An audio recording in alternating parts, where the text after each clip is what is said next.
Manipuri Mirror my Kaitagi, Yang Biriba, Tabiriba Mayambu, Kuramjari, Nolokjari, Ikai Kumnajari.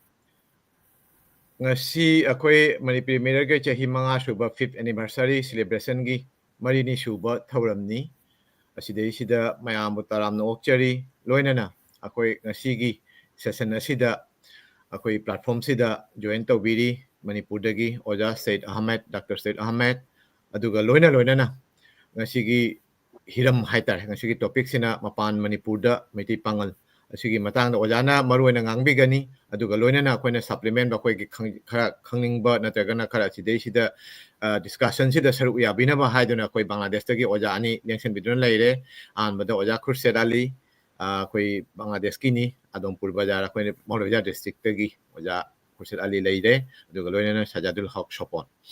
koi kenogi aiba amasung kabini तो अहम बदा ए ओजा sweat की केनो द लाक्चगे ओजा स्वेट सी बांग्लादेश से सुलाए अदुगा लोइना याम active point not only academic की प्लेटफॉर्म द खक्त नतब कोई सोशल मीडिया दसु एक्टिव पॉइंट लेबा ओजागी मतंग से याम न हाइर रोगे मरम दे कोई नैनगदब हिदम सी जामी ओजा होजी गेम कॉलेज ऑफ आर्ट्स दा कोई हिस्ट्री की ओजा ओइना लेरी एसोसिएट प्रोफेसर नी अदुगा ओजाना फोंग खिबा लाइरिक अमदी अखोई कै हाइतारे रिसर्च पेपर मयाम सु लेई अदु कोने मथंग अखोई कैनो डिस्किन दा सुम उच्चरकनी अदुगा ओजाना मागी हिरम सिदा हाइतारे असकी तमक अखोईगी अवार्ड के आसु फंगबिरे अदु ngasi कोईगी हिरम सिदा ओइना नैना बरिना ओजागी मतंग से कोई नोंगमा अखोई ओजासी लागा कोई फजना तौना नैना गना दि मतंग इंटरव्यू ओइना अदुगदी कोई डिस्कशन हा दुगा इंटरव्यू ओना ओजागी दुगै ओजागी पुंसी वारी ओजाना थेंगरकपा ओजागी कै हाइतारे कोई लाइक लाइसु तंबगी अदुगै दि एकेडमिक जर्नी असिगी मतंग से कोई तोहाना कोना नैना जगनी ngasiगी ओइना दि ओजा कोई डायरेक्ट हिरम सिदा सुम लाक्सेगनी दु अहामबदा एना मयामदा अखोई बांग्लादेश की इंडिया की अमदी मपान मणिपुर हारे कोई कै हाइतारे वेस्टर्न वर्ल्ड अखोई यूरोप अमेरिका इवन इन कोई एशिया की कोरिया दसु लेबा ऑस्ट्रेलिया द लेबा कोई यंगबीबा मयाम दसु इन निसिंग जबदी कोई मिति पांगल स्कॉलर सिंग मनुंगदा हारोल हाइतार यांग स्कॉलर सिंग मनुंगदा ओजा सोइद अहमद सी मयाम नसु पाम्बा अमसुंग यामना कै हाइतार मतिक मगुन लेबा ओजानी ओजादगी अखोइना ngasi अखोइगी मयामदा खंगरबा अखोइ बांग्लादेश दा लेरिबा अहलमन सिंगनदी हाना सुम चिनफा ओइन हाइगद्रा कै ओइन सुम दिबिरम हाइतारे कोई मिति पांगजी हौरकपगी वारी अदुगा लोइना कोई कै हाइतारे कमाइना पांदा लाकिमना से कोइना खंगरबनी अदुबो ngasi खजिक्तंग एकेडमिक टच हाइतारे एकेडमिक खजिक्तंग अखोइगी डिसिप्लिन अमदा लेरपनिना ओजा सोइतना खजिक्तंग मरिक चुमना तंबिनबा कोई मिति पांगजी मणिपुर करमना हौगलक करमना हौरक खिबा नत्रगना करमना कोईगी मणिपुरी सोसाइटी दा तीन खिबा अदुगा लोइना मणिपुर दगी अंकौ मपान दा करमना लाखिबा असिगी मतंग दा कोई मतंग तौना कोई सुम सनमन बिरकनी तो अहमदा ओजादगी सुम अहम राउन ओइना ओजागी माइगै दगी खजितंग इंट्रो प्लस अखोईगी कैनो सिदै सिदा ngsaigi hariba ina ahamba habada manipur da meti pangal si karam haurakhiba ha asigi khajitang jam hade jam academic keno dina ta khar sablam na habi waja ga oza promote pusuaina yamna nungai ba phongdok jari haidi program asigi sinbira baki damakta manipuri mirror busu haidi kedau jari yamna nungai ba phongdok jai tasengna manipur da hujiksi muslim population se dum yamna major religious community ama oina lei aduga manipur da muslim lakhibagi wari sidi akoigi khunthok lon ani haiba tare masi nongsamai puya haiba mane pangal thorak pa haiba mane adegi khagem bal lan pha kai desu khara dum yaw ba hai tare muslim sing changa khibagi wari se aduna muslim na iramba leite taseng na hairagadi maru oina puya ani hujigi pangal thorak paga adegi kai nongsamai puya ga ani ese muslim na lakhibagi wari da yumpham oiraga iba puyani aduga ani sa phet manai ningthau trama thoigi maitei ningthau trama thoigi matamda muslim singna lauramba role makoi karamaina changa khiba khothiba punamak tugi de ado manipur da muslim lakhibase yam sangna lidraga su aya mana su loina khangnare masigi 1606 ki akoigi kari haitare koigi khunthok lon haitare pangan khunthok lon achouba hainei halaman singna ado karigino hairaga masing yamna lakibagini hai masigi mamangda middle of 15th century 16th century haitare 16th century gi mayai oirap swaida akoi gi karise akoi gi muslim khara kasarom dagi lai haibagi wari su dum lei makoi ado imung khara haitare makoi meitei ningol lauraga nongmai sahali haibagi wari maduna kona thangda sagai piba hora kanda makoi se ariba lakibani haina aribam kaukibagi wari am leire adu natabada 1606 ki wari sina akoi gi Bangladesh ki hujikna Bangladesh haire matam duna East Bengal akoi gi makha thangba haitare ne Bengal achauba akoi gi major Bengal sigi makha thangba saruki district ama oiriba hujikna Habiganj ki saruk ama oiramba tarap hariba koi gi ningthau nawab singna palam ba haitare ko nawab singna palam mafam sidagi Manipurda akoi gi lan pangnana bani haina sanong mana khagem bagi matam da sanong ba manaw nu pasina lan pang biu aina kedaurakpadagi muslim lising amaga asai gi kasar gi lan mi kharaga Manipurda sanong mana puraga mayam basibu gi mathakta lan hauba chatpada kasari sing nongsamai puyagi matungina kasari sing si akoi gi ahan bai attack ta haitare maitei ningthau gi attack ta pakhattana moi chen ki ena nongsamai puya da yauri aduga pangal lisingama sina lehaubani hai di mohoi ta am da bida chen khre hai aduga lehauri ba kangbu sing sina lan theng na ba haitare akoi gi ningthau sing siga maitei ningthau ga lan mi sing duga lan theng na ba matam da maswai da chanai na ba ma khak lei karigumba kanda kangbu amana masi lanphani haibasi haya ningda busu dum yawe adubu nongsamai puya paragadi masida dum munna haitare line by line paragadi adum khangbani haibadi nongmai paire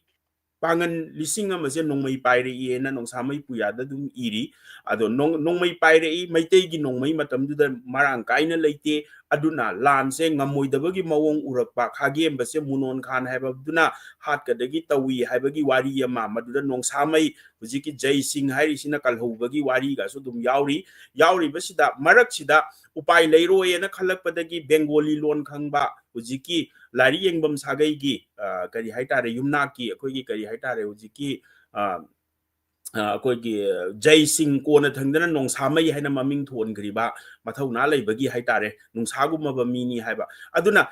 magi through dagi negotiation nama tauraga khulai thamsi haibagi wari ama yauri khulai thamhalaba matungda akoi gi phaba akoi gi kari haitare makoi se nampuda phai haibagi wari yauri aduna madwai gi potuni adum yauri bedo ado kangbu kharana haitare ko scholar kharana masi lanpha nate namthak tawraga phabani haibusu dum yawi adubu madupuna maktudi akoina isana nongsamai puya dum parakanda iseng sengna dum uba potni adudagi matam duda of course Bengal hariba mafam sidi Mughal na yamna interesting oi ba mana 1612 ta Bengal se aina thengnajabada kaina Jahangir na Afghan mayam se loina defeat tawraga aduda leiramba zamindar kari mayam se loina defeat tawraba matung da lawjan bagi wari akoi gi Bengal gi history da dum yauri Bengal gi history sai khara kupna pare ai gi research topic su oiba ai gi PhD gi aduna madugi research topic oibani na ina parak pakanda yamna interesting oibasina 1612 swai sida akoi gi Bengal se lawjan akoi gi Jahangir na Akbar gi matam da lawjan na bo honarami selhet se lawjan mangam da na kai gi no harga Afghan chief mayam mana madwai da muktana leibagi akoi gi wari dum yauri maduda ultimately akoi gi aroi bada Jahangir gi general ama Islam Khan aina akoi gi Islam Khan sina nampuda magi haising badu ulaga lawjan ki bagi wari yauri aduna matam duda akoi gi Mughal sing akoi Manipur da changa ki bagi wari su dum Mughal haiba pot se dum yauri nongsamai puya da su dum Mughal mayum maina leirami ga hai adagi ningthau macha khara su changa ki haibagi wari su dum lei ado madu supplement taunana ba akoi na nongsamai da pallibar Mughal sang ga ai akoi gi Muslim gi office sibu Mughal sang naina akoi gi palli chaitharul kumbaba da su Mughal sang naina Mangal sang hai se aduna kitang advance oina makoina skill mayam ama puraga lakpanina samna re chapu sabagi oiro chapu saba se khoi gi lamdam sida Manipur da na hana leiramba se chapu se khoi kai ni akoi gi porters wheel sizinadabida chapu sarame chaina ubak machet amana yeire sabani ado nongsamai puyada yauribasina Bengal gi chapu khusaduni adagi che sabagi wari yauri Manipurda khagem bagi matamda Chinese na che saba tambi hai adu eragasu Bengal dagi che saba hai na che sabam mai na saga yama laibase mase Bengal gi tradition oiram doini koi che saba gi tradition se khena doini somda saba ga China rom da saba ga khena ram gani aduna sugum bagi skill mayam ama adagi sasan loi bagi adagi pauling thok bagi wari ama mayam ama skill mayam ama Bengal lom dagi sangak pasing sina pairak pa skill du uraga akoi gi adagi thajabi amasu leirame haibadi moje mughal gi lamdagi laibani yamna chawkhatpa kangbu ni haibagi kok amasu matamdu dadi kaigino haraga even Hindu bhawa India gi history da mughal gi mitau tamnarami ni Persian loan tamamini till 19th century bhawa da koi madrasa da even akoi Raja Ram Mohan Roy madrasa da koi gi tamami adagi mana iba lari Persian da irami ma si singina ta pudi sai mughal gi culture do loini imitate tawbani aduna Manipur da su mughal gara changa ki bagi wari yauri 1615 da sai tharul kumbaba da yaubani 1615 da akoi kasar se mughal na lojal matung da Manipur gi khagem ba si kauthu aga makoi na phana na ba tawbagi wari masi khagem ba langjei da yaubugum tawbani chena kullom gi hariba pot punamakina takpadi sai gi mughal singse khagem ban lehenning bagi haibadi skill paiba kangbu ni adagi Manipur gi policy da so koi nu uba matamda khagem base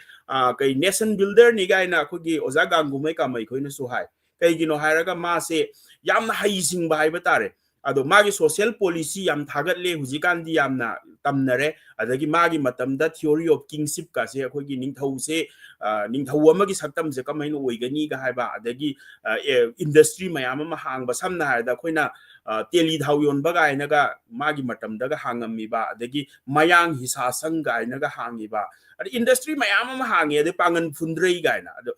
pangan phundrei khet pa kangbu gaina adagi chapu sabagi phu saba gaina hari ba skill tongan ba pai ba singse sei khagem bana utilize tau ba hai tare makoi se harness tawraga makoi gi kanabudu lowna nabagi ado akoi khakta nate muslim khakta nate mana changjafam pirami buse tongan ba Chinese leram bagi magi matam da Chinese settle tawhan ki bagi wari lei san sing changa ki bagi wari sudum lei bamon sing already kyam bagi matam dagi changa kre aduna matam dugi policy do akoi gi kari ne aina sum theng na zabada yamna interesting orisina lalup sina yamna akoi backbone na moi ba hai tare Manipur gi economy plus military gi aduna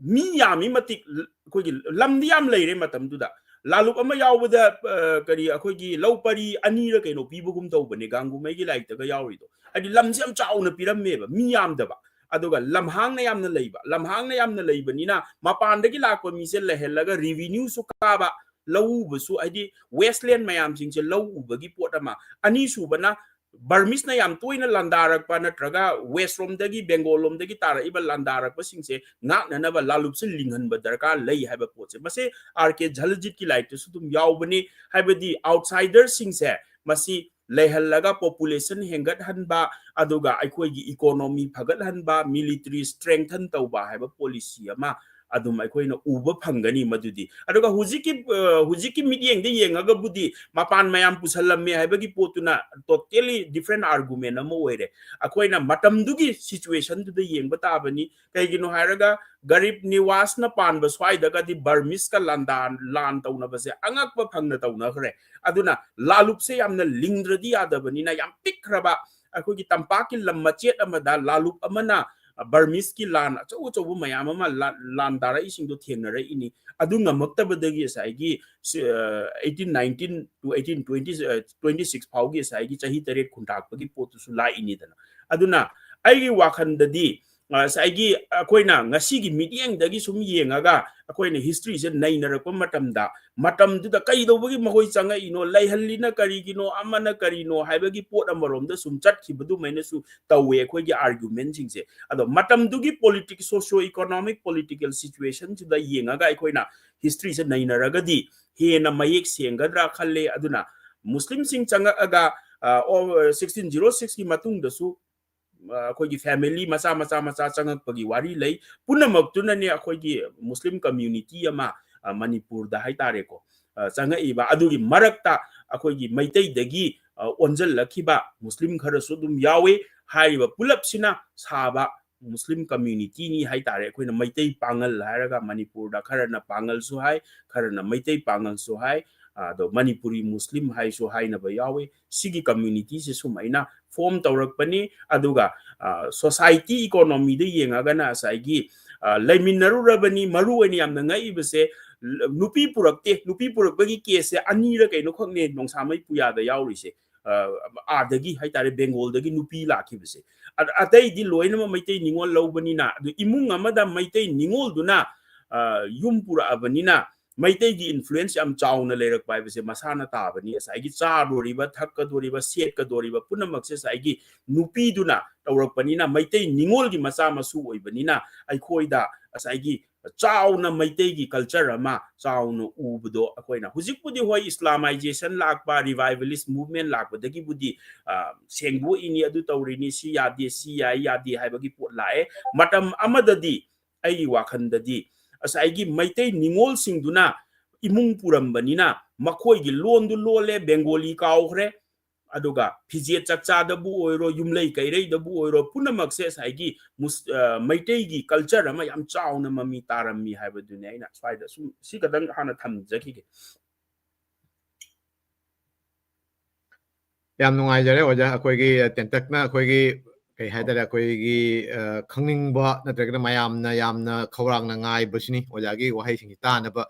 ngasai so aina hajakiba duni bangladesh ta leiriba akoigi pangal isinau miti pangal isinau singsi masingsu yamde bangladesh ta chi matan oja kurse kra haigani to makhoi manung da shu ngasai mioi bagi hauna bini oja di history gi oja su oibani na khangwani akoi gi isa gi roots ai gi horakpham si kadai da gi no ai si kanano habagi akoi ima ipa nungsi badona isa gi lam akoi bangladesh pokone bangladesh nungsi jaba adugolana manipuri imung da pokone ba akoi meitei imung da pokna meitei gi jati gi horakpham oiba manipur ba nungsi jaba natro asumai na akoi gi lai ramba jai gi ima do ai gi horakpham du adu si nungsi bagi keno sida sum lei doini adugumna aina kai poklakpa da aina changakpa aigi kan horakpa imung dugi magi horakpham wai so koi loina khangni adugi tamakta no jabo koina posanjira khoi yamna thagachari bangladesh ki mayam gi makai dagi shu manipuri mirror mayam gi makai dagi shu ojabo mokasu ikai khumna jari matang sida koi sajat oja sajat ta laksage sajat chi kharaktang kari gongo oja sajat ki keno do okay video si yadragadi yakidre yaragadi video hapyo aduga marakchiga ojagi si teme oja kurse to ne lasi oja kurse koigi oja soit na chokra takpire ko aduga oja soit na takpi basiga oja na hana oja kurse na khangam baduga ojagi sina hari siga sum amato na ubra ade bangladesh na meti pani masing sina karam tauba sig matang just within 5 minutes ojagi oja kurse sina koi bangladesh ki koi bhanugasta leibani bhanugasta ki jawrakpani saru yabani oja si high school amagi head teacher headmaster ni high school ma puba aduga ngang oringa dagi akoi sum tira igi di senior sing hai tare sum akoi mitero ni phajana ngang ba aduga loina akoi i ba sum khar khar i ba yamna professional hai ga yamna kelari oina puthok ba keno na dinate aduraga sum bengal maruina bengali dadi i ojagi keno sum ujaba phangi aduga ngang ba dadi mitero ni phajana ngang ba ojana sum mitero na sum tambiro akoi gi ojagi khajitang intro piraga bangladesh ta miti ban si kayam leiba aduga na ojana hai ba keno si ojagi kadi gumba at tawning man ojana khangam da badu khang mudu leiraga su oja kurse pare pare yam nungaire mayam assalamu alaikum ai mohammad khurshid ali ai hojik ta ai leiri maham si bhanuga sahiba khul emne hunjik pudi south kumra ka pon hai ai koi gi kamalganj porosabha adui manung de lei ai gi pokhamna guramara adampur bazar guramara haiba khundugani ai yumji ani thokna leire adu hojik ti ai leiri si bhanuga sahiba khundugani adu egoi oja se kesu bangladesh ta lak padai gesu thengna jagai ki te masu jawrei adu ngasi gi egoina mayam wa khol lonari si gai koina yamna nungai ba phawbodi manipur da egoi gi haurak pham si egoina 2019 da egoina convention Meitei Pangal convention chelu buda manipur si ujarak pa phangi adi mangda di chat khidri adu Meitei Pangal si Bangladesh to oina de hojik phawda near about 12,000 oigadra in Khali, latest census CD on Jiko Pangdri, 2019 that 10,000 oiba adugi koigi census ama delay. Aduna Honjik Chidikara Yamagadra in Khale Adu Honjik Bangladesh da Egoiki history J Oja said Amatna Highway River Wakon Siden. Eko na tabo duga dishum Hibet Manare Adubu. Eko Bangladesh ki Eko na Kangak Padi Matam na Una Eko Yumbal se. Si Mitei ki Yumbalga Eko Kenari Hibaja de Aina later Paina Pope Aigi Yumsi Asigi Yumsi Asiga Akoina Yumgi Mitegi Yumgi Sabagi Kolon Sile Jatra Aina Shu Aiko Yumduga Nimolka Pibaka Aduga Aduana Suikoina Yumduga to Ikoinangere Adu Ago Hanagi Mite Bangangi Yumsi Hojiki Yamna Latre Amanika Kanangaire Ego Yumdusu Kaina Anova latest Hojiki Mawong the Yumju Sadre Adu Agoina Mite Bangangi Wari Sanarak Palun Siga Oja said Amana Hunji Liri Siga the kind of work and of the Sulate Adu Manago Sutai Adu Waikona Angakpa Potamatang Chan Basino Jatan Ji Aikoi Bangladesh Tegi Toro Haiba Adugi area Dugagi Mi Kalaga Manipurda Adumaina Lan the Jauru Raga Mating Pangaga Lairaga Adugi Maki Aikoina Matang Charon Suronsi Lak Pasigan Mitegi Mitei Nupi Adedi Muslim Nupaga Animaktugi Dhara Silak Paninane Mitegi culture si Hujiko ko disu Sumlay si Larigla su Tamme Haina Kanoto social gi kuno Waris Hanaba Uno Egoigi Unustan to by what I festival over the Mitegi Firon Shetpa Maki Chatnaba Asi Sum Hujiksu lay Marakta Mina Kaino Hiraga Sunya Hujiksu Egoigi Nuhong Charon Kande Egoigi Sini Toba Karitobasi Iko Mitei Pangangi Eko Fijersi Manipur de Ekone Yam Pajanale Ekona Manipur de 2019 the Uruba Manipur Mitei Nupising Mane Pangan Nupising se Mitei Pangan Nupising Sine Setisi Bangladesh ke di Ahingong Tin Haibatai Eko di Mitei Pangangi Eko culture gi je sori ba Firon se si Firon si Manipur de Urakte Ekona Manipur de Urisi Mitei Nupina set ba Firon si Adu minor set po dumure Eba Kono Ujabaduda Do Ikona Chalamba Kulsi, Mayam Chalamba Mamsiga, Ego Bangladesh Setliba, Egoigi, Mite Pangan Nupina Seliba Pironse, Sumaina de Manipur set Bona Tego. Aduna original Mite Pangangi, Haurapam culture dudine. Bangladesh ne Hena Mita Manipur degi, Hena Lady Mara and Kale Koyunjiksu. Adu Ikoina hanging badisini, Agoi Larigla Shudi Jamna Higalak Pajaure. Ekoi Bangladesh khangde media India khangde do ekoi ki origin si Mitei Pangan ki history si achumba matang kari oina haiba si dene kasar da khangde Manipur da khangde history iba ojar sait amoto gumne iba si gane hek lepa amatang dia dumna eduk thengna jadri ge Bangladesh ki ojar samatna iba Manipuri Musulman der itibritto aina Iba lariksi Bangladesh te history gi lariksi magna ahan mani adu magna irakpa lariksi ga matungin na dine ikona hana tarak paduga kena ba kya laite ikona si chungadra in khalle ba kosu adu Bangladesh ki hauji phibam dadi ikoi Mitei Pangan lairisi akoi culture si yokhatna ba yam kana honari ikoi mi likla ba sune mi lising tarani thoi laibana Bangladesh hujik pau akoina hujik pau da likna lairisi da culture yokhat pati matam di yamna thengla basu koi kanna honari haibatai akoi manungda larik haiba yamna afawa service to mi yam yaure adu oragasu akoi social thabak orakpo matamda akoi mi singsi akoi culture si yokhat na yam kan hone nupa singsu aikoina hujik pudi yam modern lifestyle oiragasune Mayam Tara Tinabade, the Egoigi, Chanabi Piron si Chenabasi, Masi Yamna, Kauna de Honere Ujiksu. Mite and Panganupina di Amhele, Panganupigi, culture si ꯃꯈꯣꯏꯒꯤ ꯐꯤꯔꯣꯜ ꯁꯦꯠꯅꯔꯤꯁꯦ ꯃꯁꯤ ꯍꯥꯟꯅ ꯏꯀꯥꯏꯅꯔꯝꯕ ꯌꯥꯎꯔꯝꯒꯗꯁꯨ ꯋꯥꯔꯤ ꯇꯥꯔꯝꯃꯤꯁꯦ ꯏꯀꯥꯏꯅꯩ ꯈꯣꯠꯅꯩ ꯍꯧꯖꯤꯛꯇꯤ ꯑꯗꯨ ꯀꯔꯤꯃꯨꯛꯇ ꯂꯩꯇꯦ ꯌꯥꯝꯅ freely ꯑꯩꯈꯣꯏ ꯅꯨꯄꯤꯁꯤꯡꯁꯦ ꯑꯗꯨꯒꯤ ꯃꯥꯏ ꯀꯜꯆꯔꯁꯤ ꯌꯣꯛꯈꯠꯅꯕ ꯍꯣꯠꯅꯔꯤ ꯂꯣꯟꯁꯤꯁꯨꯅꯦ ꯂꯣꯟꯁꯤ ꯑꯩꯈꯣꯏꯗꯤ ꯕꯪꯂꯥꯅ ꯇꯝꯕ ꯃꯤꯗꯤꯌꯥꯗ ꯇꯝꯕ ꯏꯪꯂꯤꯁ ꯃꯤꯗꯤꯌꯝꯗ ꯇꯝꯕ ꯌꯥꯝ ꯌꯥꯎꯗ꯭ꯔꯒꯁꯨꯅꯦ ꯕꯪꯂꯥ ꯃꯤꯗꯤꯌꯝꯁꯤꯒ ꯑꯩꯈꯣꯏ ꯇꯝꯂꯛꯄꯅꯤꯅꯅꯦ ꯂꯣꯟꯁꯤ ꯑꯩꯈꯣꯏ ꯌꯥꯝꯅ ꯊꯩꯔꯦ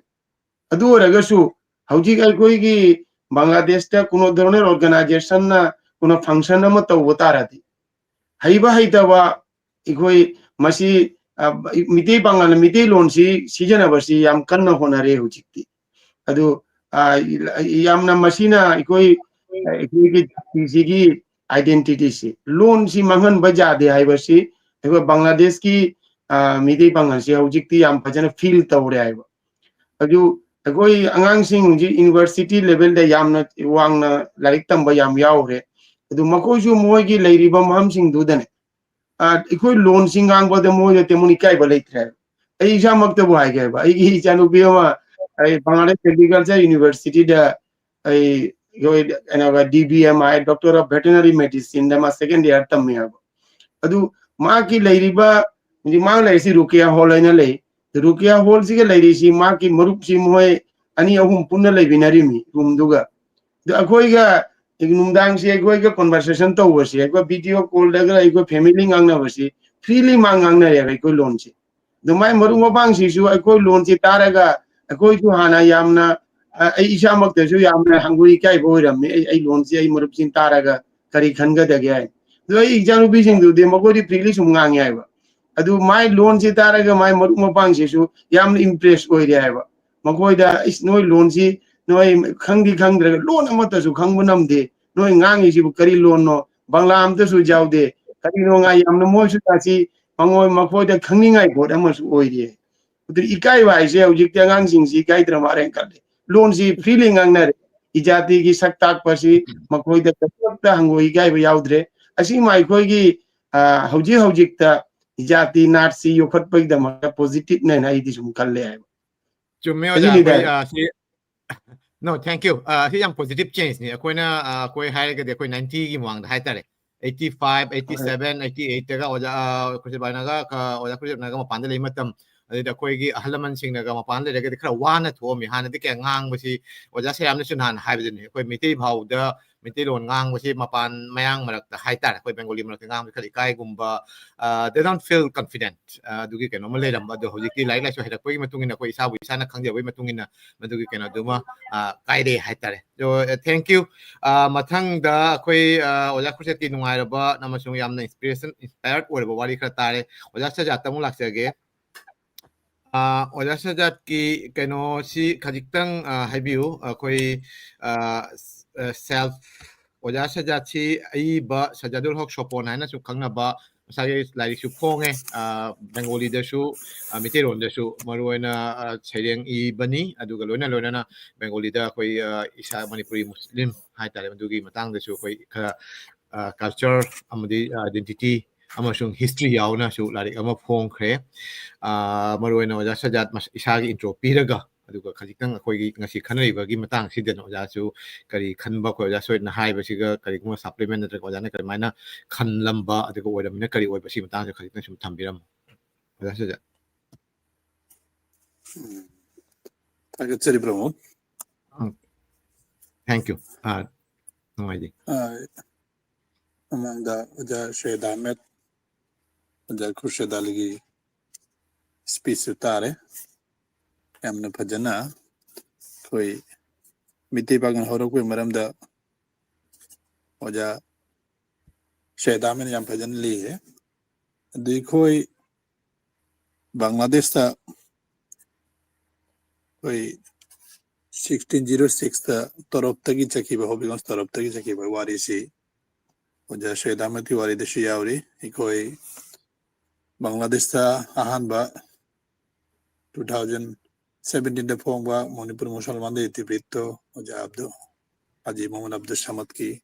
2020 the Pongba Manipuri Musulman Manipuri Muslim like the show when Iriba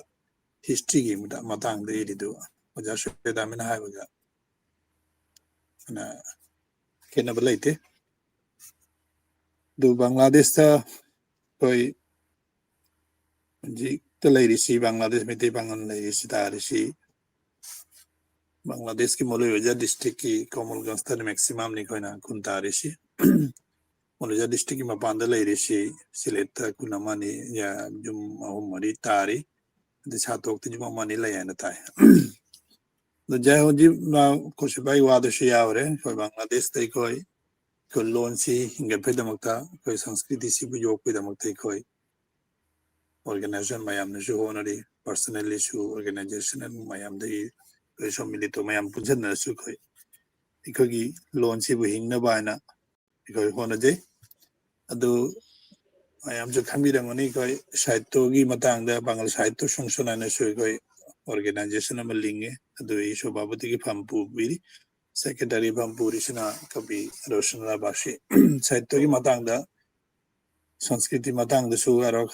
Lady Psidic I think a joke Chakana Bina organization Lingmani do next see month ki December month ki to 25 December they koi program of Pantogana show the show Tauri Kai Saito Songshutki the Bangladesh the Lady Bagumiti Banganji Missing the Liashu, you could shed by you other Shiaure, 2019 there, census of Tavi, the 11,000 only population of the Matun that you can census Taudri, leasing money, hella money, Matanga. The Uji Matamam da, the coin of being at that. Hansing Miti Bangana, Porichabimu, Mingonda, Shakbai, Porichabi, the identity people do pinning them, he kind of dummy. Mite bang aja haining am dewa masum Bangla na Bengali Mapan thoge sum Bengali Bangla ko Muslim na ne sum koi porichoy pina rame hunjik ti adu ki kaino du laidre hunjik ti koi nije de ge ai bite bang ne haina porichoy pi adu mi na shu yamna kaino na lawi hane dumna mi no na baba ga no laidre hunjik ti na wana lari lai shu de chaklam ni na saito lai khale ki de shu koi lari shu ma phong mi na shu hana Sakmai Kangna dress only the Miti Panganana Laboshi Bangladesh maximum Mikoi Lari Lashu Iba disaster will be seen to the Kanyab. Adunji Koi Miti Bang the shoe Lady Van Haron Shulona like Halakita Orishi and Bengali the maximum the shoe Miti Londushi Begi Honabashi Honore and the Manipuri Bhasha School lay, Bhara Bhasha School, made the sugar Mite Pangan students to me, loan, Mite Mek, Tambeda Mata, and the Manipuri Bhasha Gobesana Institute na, Mite Mayaki, Bhasha Utshavana, program Pantoi, the Shu Bhashagi, Mite Mayak, Mite Loni Matang, the Shu exam Amlawi, Adu the Shu, Mite Pangan student majority of Shuruntawi. Participate tawi adu chuga ita adu koi loan gi chawkhat pe damakta do amna chawba mating amne ane khanje adu unjikta koi Bangladesh ta leire mite bangansi missing the liga shu lari la shu ta chawkhat labina samaj sanskriti shu chawkhat pagi uddugama lauramina mayam da shu Mite Bangansi, Mayam Shu Kangare. The Diagon Hana missing Liagashu, Larida the Chakalamina Balabala, if you give him position the labor, job toba, and position the labor, me Mayam Toe, and the Risha Maski, the Maktashu, highlights of Hele. I don't know, thank you. No, that's Amatanga palambiu. Ako'y hujiki pangal saita sangsat pong kano to base. Asagi Manipuri Muslim singi manungda ay bigi masing sili gamba na hanadi todokpa organizing hata loop oina. Kay hata ako'y institution na traga na jam na kano oina mapung phaba organization chumnagi ako'y education gi cultural gi natraga na social change gi karigi sum organization ti mayam lay su lay de su tung thola ken adu asigi khoi gi site gi loop oina Manipurda su lay ate aba ming di site miti pangan pandana to pa maming da miti pangan sing ito oiba natrang Assam da su sum lay ꯑꯗꯨꯒ ꯕꯪꯒ꯭ꯂꯥꯗꯦꯁꯀꯤ ꯑꯣꯏꯅ ꯑꯣꯖꯥ ꯁꯦꯖꯥꯠ ꯑꯣꯏꯅ ꯍꯟꯗꯛ ꯄꯨꯊꯣꯛꯄ 2025ꯇꯅꯤꯀꯣ ꯍꯧꯖꯤꯛꯀꯤ ꯃꯥꯅꯤ ꯃꯥꯅꯤ ꯄꯥꯡꯒꯜ ꯁꯥꯏꯠꯇ ꯇꯣ ꯑꯁꯨꯝꯅ ꯅꯤꯡꯁꯤꯡꯉꯛꯄꯒꯤ ꯃꯔꯝꯁꯦ ꯀꯔꯝꯅ ꯍꯥꯟꯅꯅ ꯀꯔꯤꯒꯤ ꯂꯩꯔꯝꯗ꯭ꯔꯤꯕꯅꯣ ꯍꯧꯖꯤꯛꯅ ꯀꯃꯥꯏꯅ ꯑꯩꯈꯣꯏꯒꯤ ꯏꯁꯥꯒꯤ ꯑꯣꯏꯕ ꯂꯨꯞ ꯑꯃ ꯁꯥꯍꯤꯇ꯭ꯌꯒꯤꯇ ꯑꯣꯏꯕ ꯂꯨꯞ ꯑꯃ ꯐꯣꯡꯗꯣꯔꯛꯄꯁꯦ ꯑꯁꯤꯒꯤ ꯃꯌꯣꯟ ꯇꯝꯃꯛꯄꯁꯦ ꯀꯔꯤꯒꯤꯗꯃꯛꯇꯅ ꯀꯃꯥꯏꯅ ꯑꯣꯏꯔꯛꯈꯤꯕꯅ ꯁꯝꯂꯞꯅ ꯖꯁ 2-3 minutes ꯑꯗꯨ ꯀꯣꯟꯅ ꯑꯩꯈꯣꯏ ꯅꯣꯡꯃꯕꯨꯗꯤ ꯋꯥꯔꯤ ꯁꯥꯟꯅꯁꯦ ꯑꯩꯅ ꯁꯨꯝ ꯈꯪꯅꯤꯡꯕ ꯍꯥꯏꯇꯥꯔꯦ ꯃꯌꯥꯝꯅꯁꯨ ꯈꯪꯅꯤꯡꯕ ꯑꯩꯈꯣꯏꯒꯤ ꯁꯃꯥꯖ ꯑꯩꯈꯣꯏꯒꯤ community develop ꯀꯤꯗꯃꯛꯇꯗꯤ organization ꯃꯌꯥꯝ ꯂꯩ education ꯃꯇꯥꯡꯗ ꯕꯪꯒ꯭ꯂꯥꯗꯦꯁ ꯃꯅꯤꯄꯨꯔ ꯏꯟꯁꯇꯤꯇ꯭ꯌꯨꯁꯟ ꯇ꯭ꯔꯁꯠ ꯃꯅꯤꯄꯨꯔꯤ ꯃꯨꯁꯂꯤꯝ ꯇꯤꯆꯔꯁ ꯐꯣꯔꯝ ꯆꯥꯇ꯭ꯔ ꯀꯜꯌꯥꯟ ꯄꯔꯤꯁꯣꯗ ꯑꯗꯨ education ꯃꯇꯥꯡꯗ ꯊꯕꯛ ꯁꯨꯔꯤ ꯑꯗ community develop ꯀꯤꯗꯃꯛꯇ ꯁꯃꯥꯖ ꯀꯜꯌꯥꯟ ꯄꯔꯤꯁꯣꯗ ꯂꯩ ꯕꯪꯒ꯭ꯂꯥꯗꯦꯁ ꯃꯅꯤꯄꯨꯔ ꯃꯨꯁꯂꯤꯝ ꯗꯦꯚꯂꯞꯃꯦꯟ ꯑꯣꯔꯒꯅꯥꯏꯖꯦꯁꯟ ꯂꯩ কিন্তু শুধু সাহিত্যꯒꯤꯗꯃꯛꯇ আলাদা organization ꯑꯃ ꯂꯤꯡꯈꯠꯂꯗꯤ ꯑꯩꯈꯣꯏꯒꯤ ꯂꯥꯏꯔꯤꯛ ꯂꯥꯏꯁꯨꯗ ꯂꯩꯈꯥ ꯂꯩꯈꯤ ꯇꯧꯕꯁꯤ ꯑꯩꯈꯣꯏ ꯑꯗꯨꯒꯤ ꯆꯣꯔꯆꯥ ꯄ꯭ꯔꯦꯛꯇꯤꯁꯇꯨ ꯑꯩꯈꯣꯏ ꯈꯔ ꯍꯥꯏꯅ ꯕꯥꯔꯤ ꯌꯥꯀꯅꯤ ꯍꯥꯏꯕ ꯑꯗꯨꯒꯤ ꯋꯥꯈꯟꯗꯅꯤ ꯑꯩꯈꯣꯏꯅ ꯑꯣꯔꯒꯅꯥꯏꯖꯦꯁꯟꯁꯤ ꯂꯤꯡꯕꯅꯤ ꯑꯦꯝꯅꯦ ꯂꯥꯏꯔꯤꯛ ꯑꯣꯏꯅ ꯐꯣꯡꯕꯗꯤ ꯕꯪꯒ꯭ꯂꯥꯗꯦꯁꯇ ꯍꯧꯖꯤꯛꯁꯨ ꯃꯤ ꯑꯍꯨꯝꯒꯤ ꯂꯥꯏꯔꯤꯛꯇꯅꯤ ꯐꯣꯡꯉꯤꯁꯤ ꯍꯥꯖꯤ ꯃꯣꯍꯝꯃꯗ ꯑꯕꯗꯨꯜ ꯁꯃꯗ ꯑꯩ ꯏꯁꯥꯃꯛ ꯁज्ꯖꯥꯗꯨꯜ ꯁꯣꯄꯣꯟ ꯀꯣꯕꯤ ꯔꯣꯁꯟ ꯅꯥꯕꯥꯁꯤꯒꯤ ꯂꯥꯏꯔꯤꯛ ꯐꯣꯡꯉꯤ ꯑꯇꯩꯁꯨ ꯃꯌꯥꯝ ꯏꯕ ꯂꯩ কিন্তু ꯂꯥꯏꯔꯤꯛ ꯑꯣꯏꯅ ꯐꯣꯡꯗ꯭ꯔꯤ ꯑꯍꯟꯁꯤꯡꯗꯁꯨ ꯑꯩꯈꯣꯏ ꯑꯕꯗꯨꯜ ꯃꯣꯖꯤꯗ ꯆꯧꯙꯨꯔꯤ अब्दुल मजीद लहिद्रे अखोई खुर्शीद बाइसुई शमसन नहर मिता हुमान रजा सुहेल नहर उन्दसु मयाम इब थोरे किंतु लारिक ओइना फोंगबगी कनो दु लाक्त्री दु अखोई साहित्य परिषद में लिंखलदि लारि लाइसु फोंगबगी मतांगदा मैगजीन फोंगबई मतांगदसु आरो इंस्पिरेशन ओइनी आरो मयामसु लारिक फोंगबगी वाखंदु लाकनी लाकनबा हैना अखोई अदु आरो चौखनबा हैना साहित्य मतांगदा अखोई सी साहित्य संगठन ऑर्गेनाइजेशन लिंगबने thank you Okay. Thank you. Sigi matang da koi nong ma oja sa dat kasu wari sana gani koi Bangladesh da Manipuri ai singi matang da Manipuri Muslim singi. To hoji am kong oja sa ita lak charage. Ngasai gi matang oja sa dat na su amasung oja kurse na su hai gani Bangladesh da lai ba koi midi pangal singi pibam amasung sigi olai ba kai no si. To asige siga changjandring ai da hatare oja na ngasai Manipur da midi pangal haudorak pagi amasung mahaki pangal singi thodang hai gadra rule na chingba adedi cultural identity adedi language ki matang chu panbirame thodokna sida ngasidi yamna deeply yam manung hakchinna yamna kana kumang chawsanna di wai sana bagi khudong chawa du ngamjara roi tawutubu matungda karaguma karigumba hangningba sum hangbira khoi kona nongma sigi session si haitara sigi elaborate tobu oina akoi miti pangan gi matang da not only history culture adedi tradition punamaki matang da koi series oma oina pangthok chege khalli oja state kumba अकोई resource person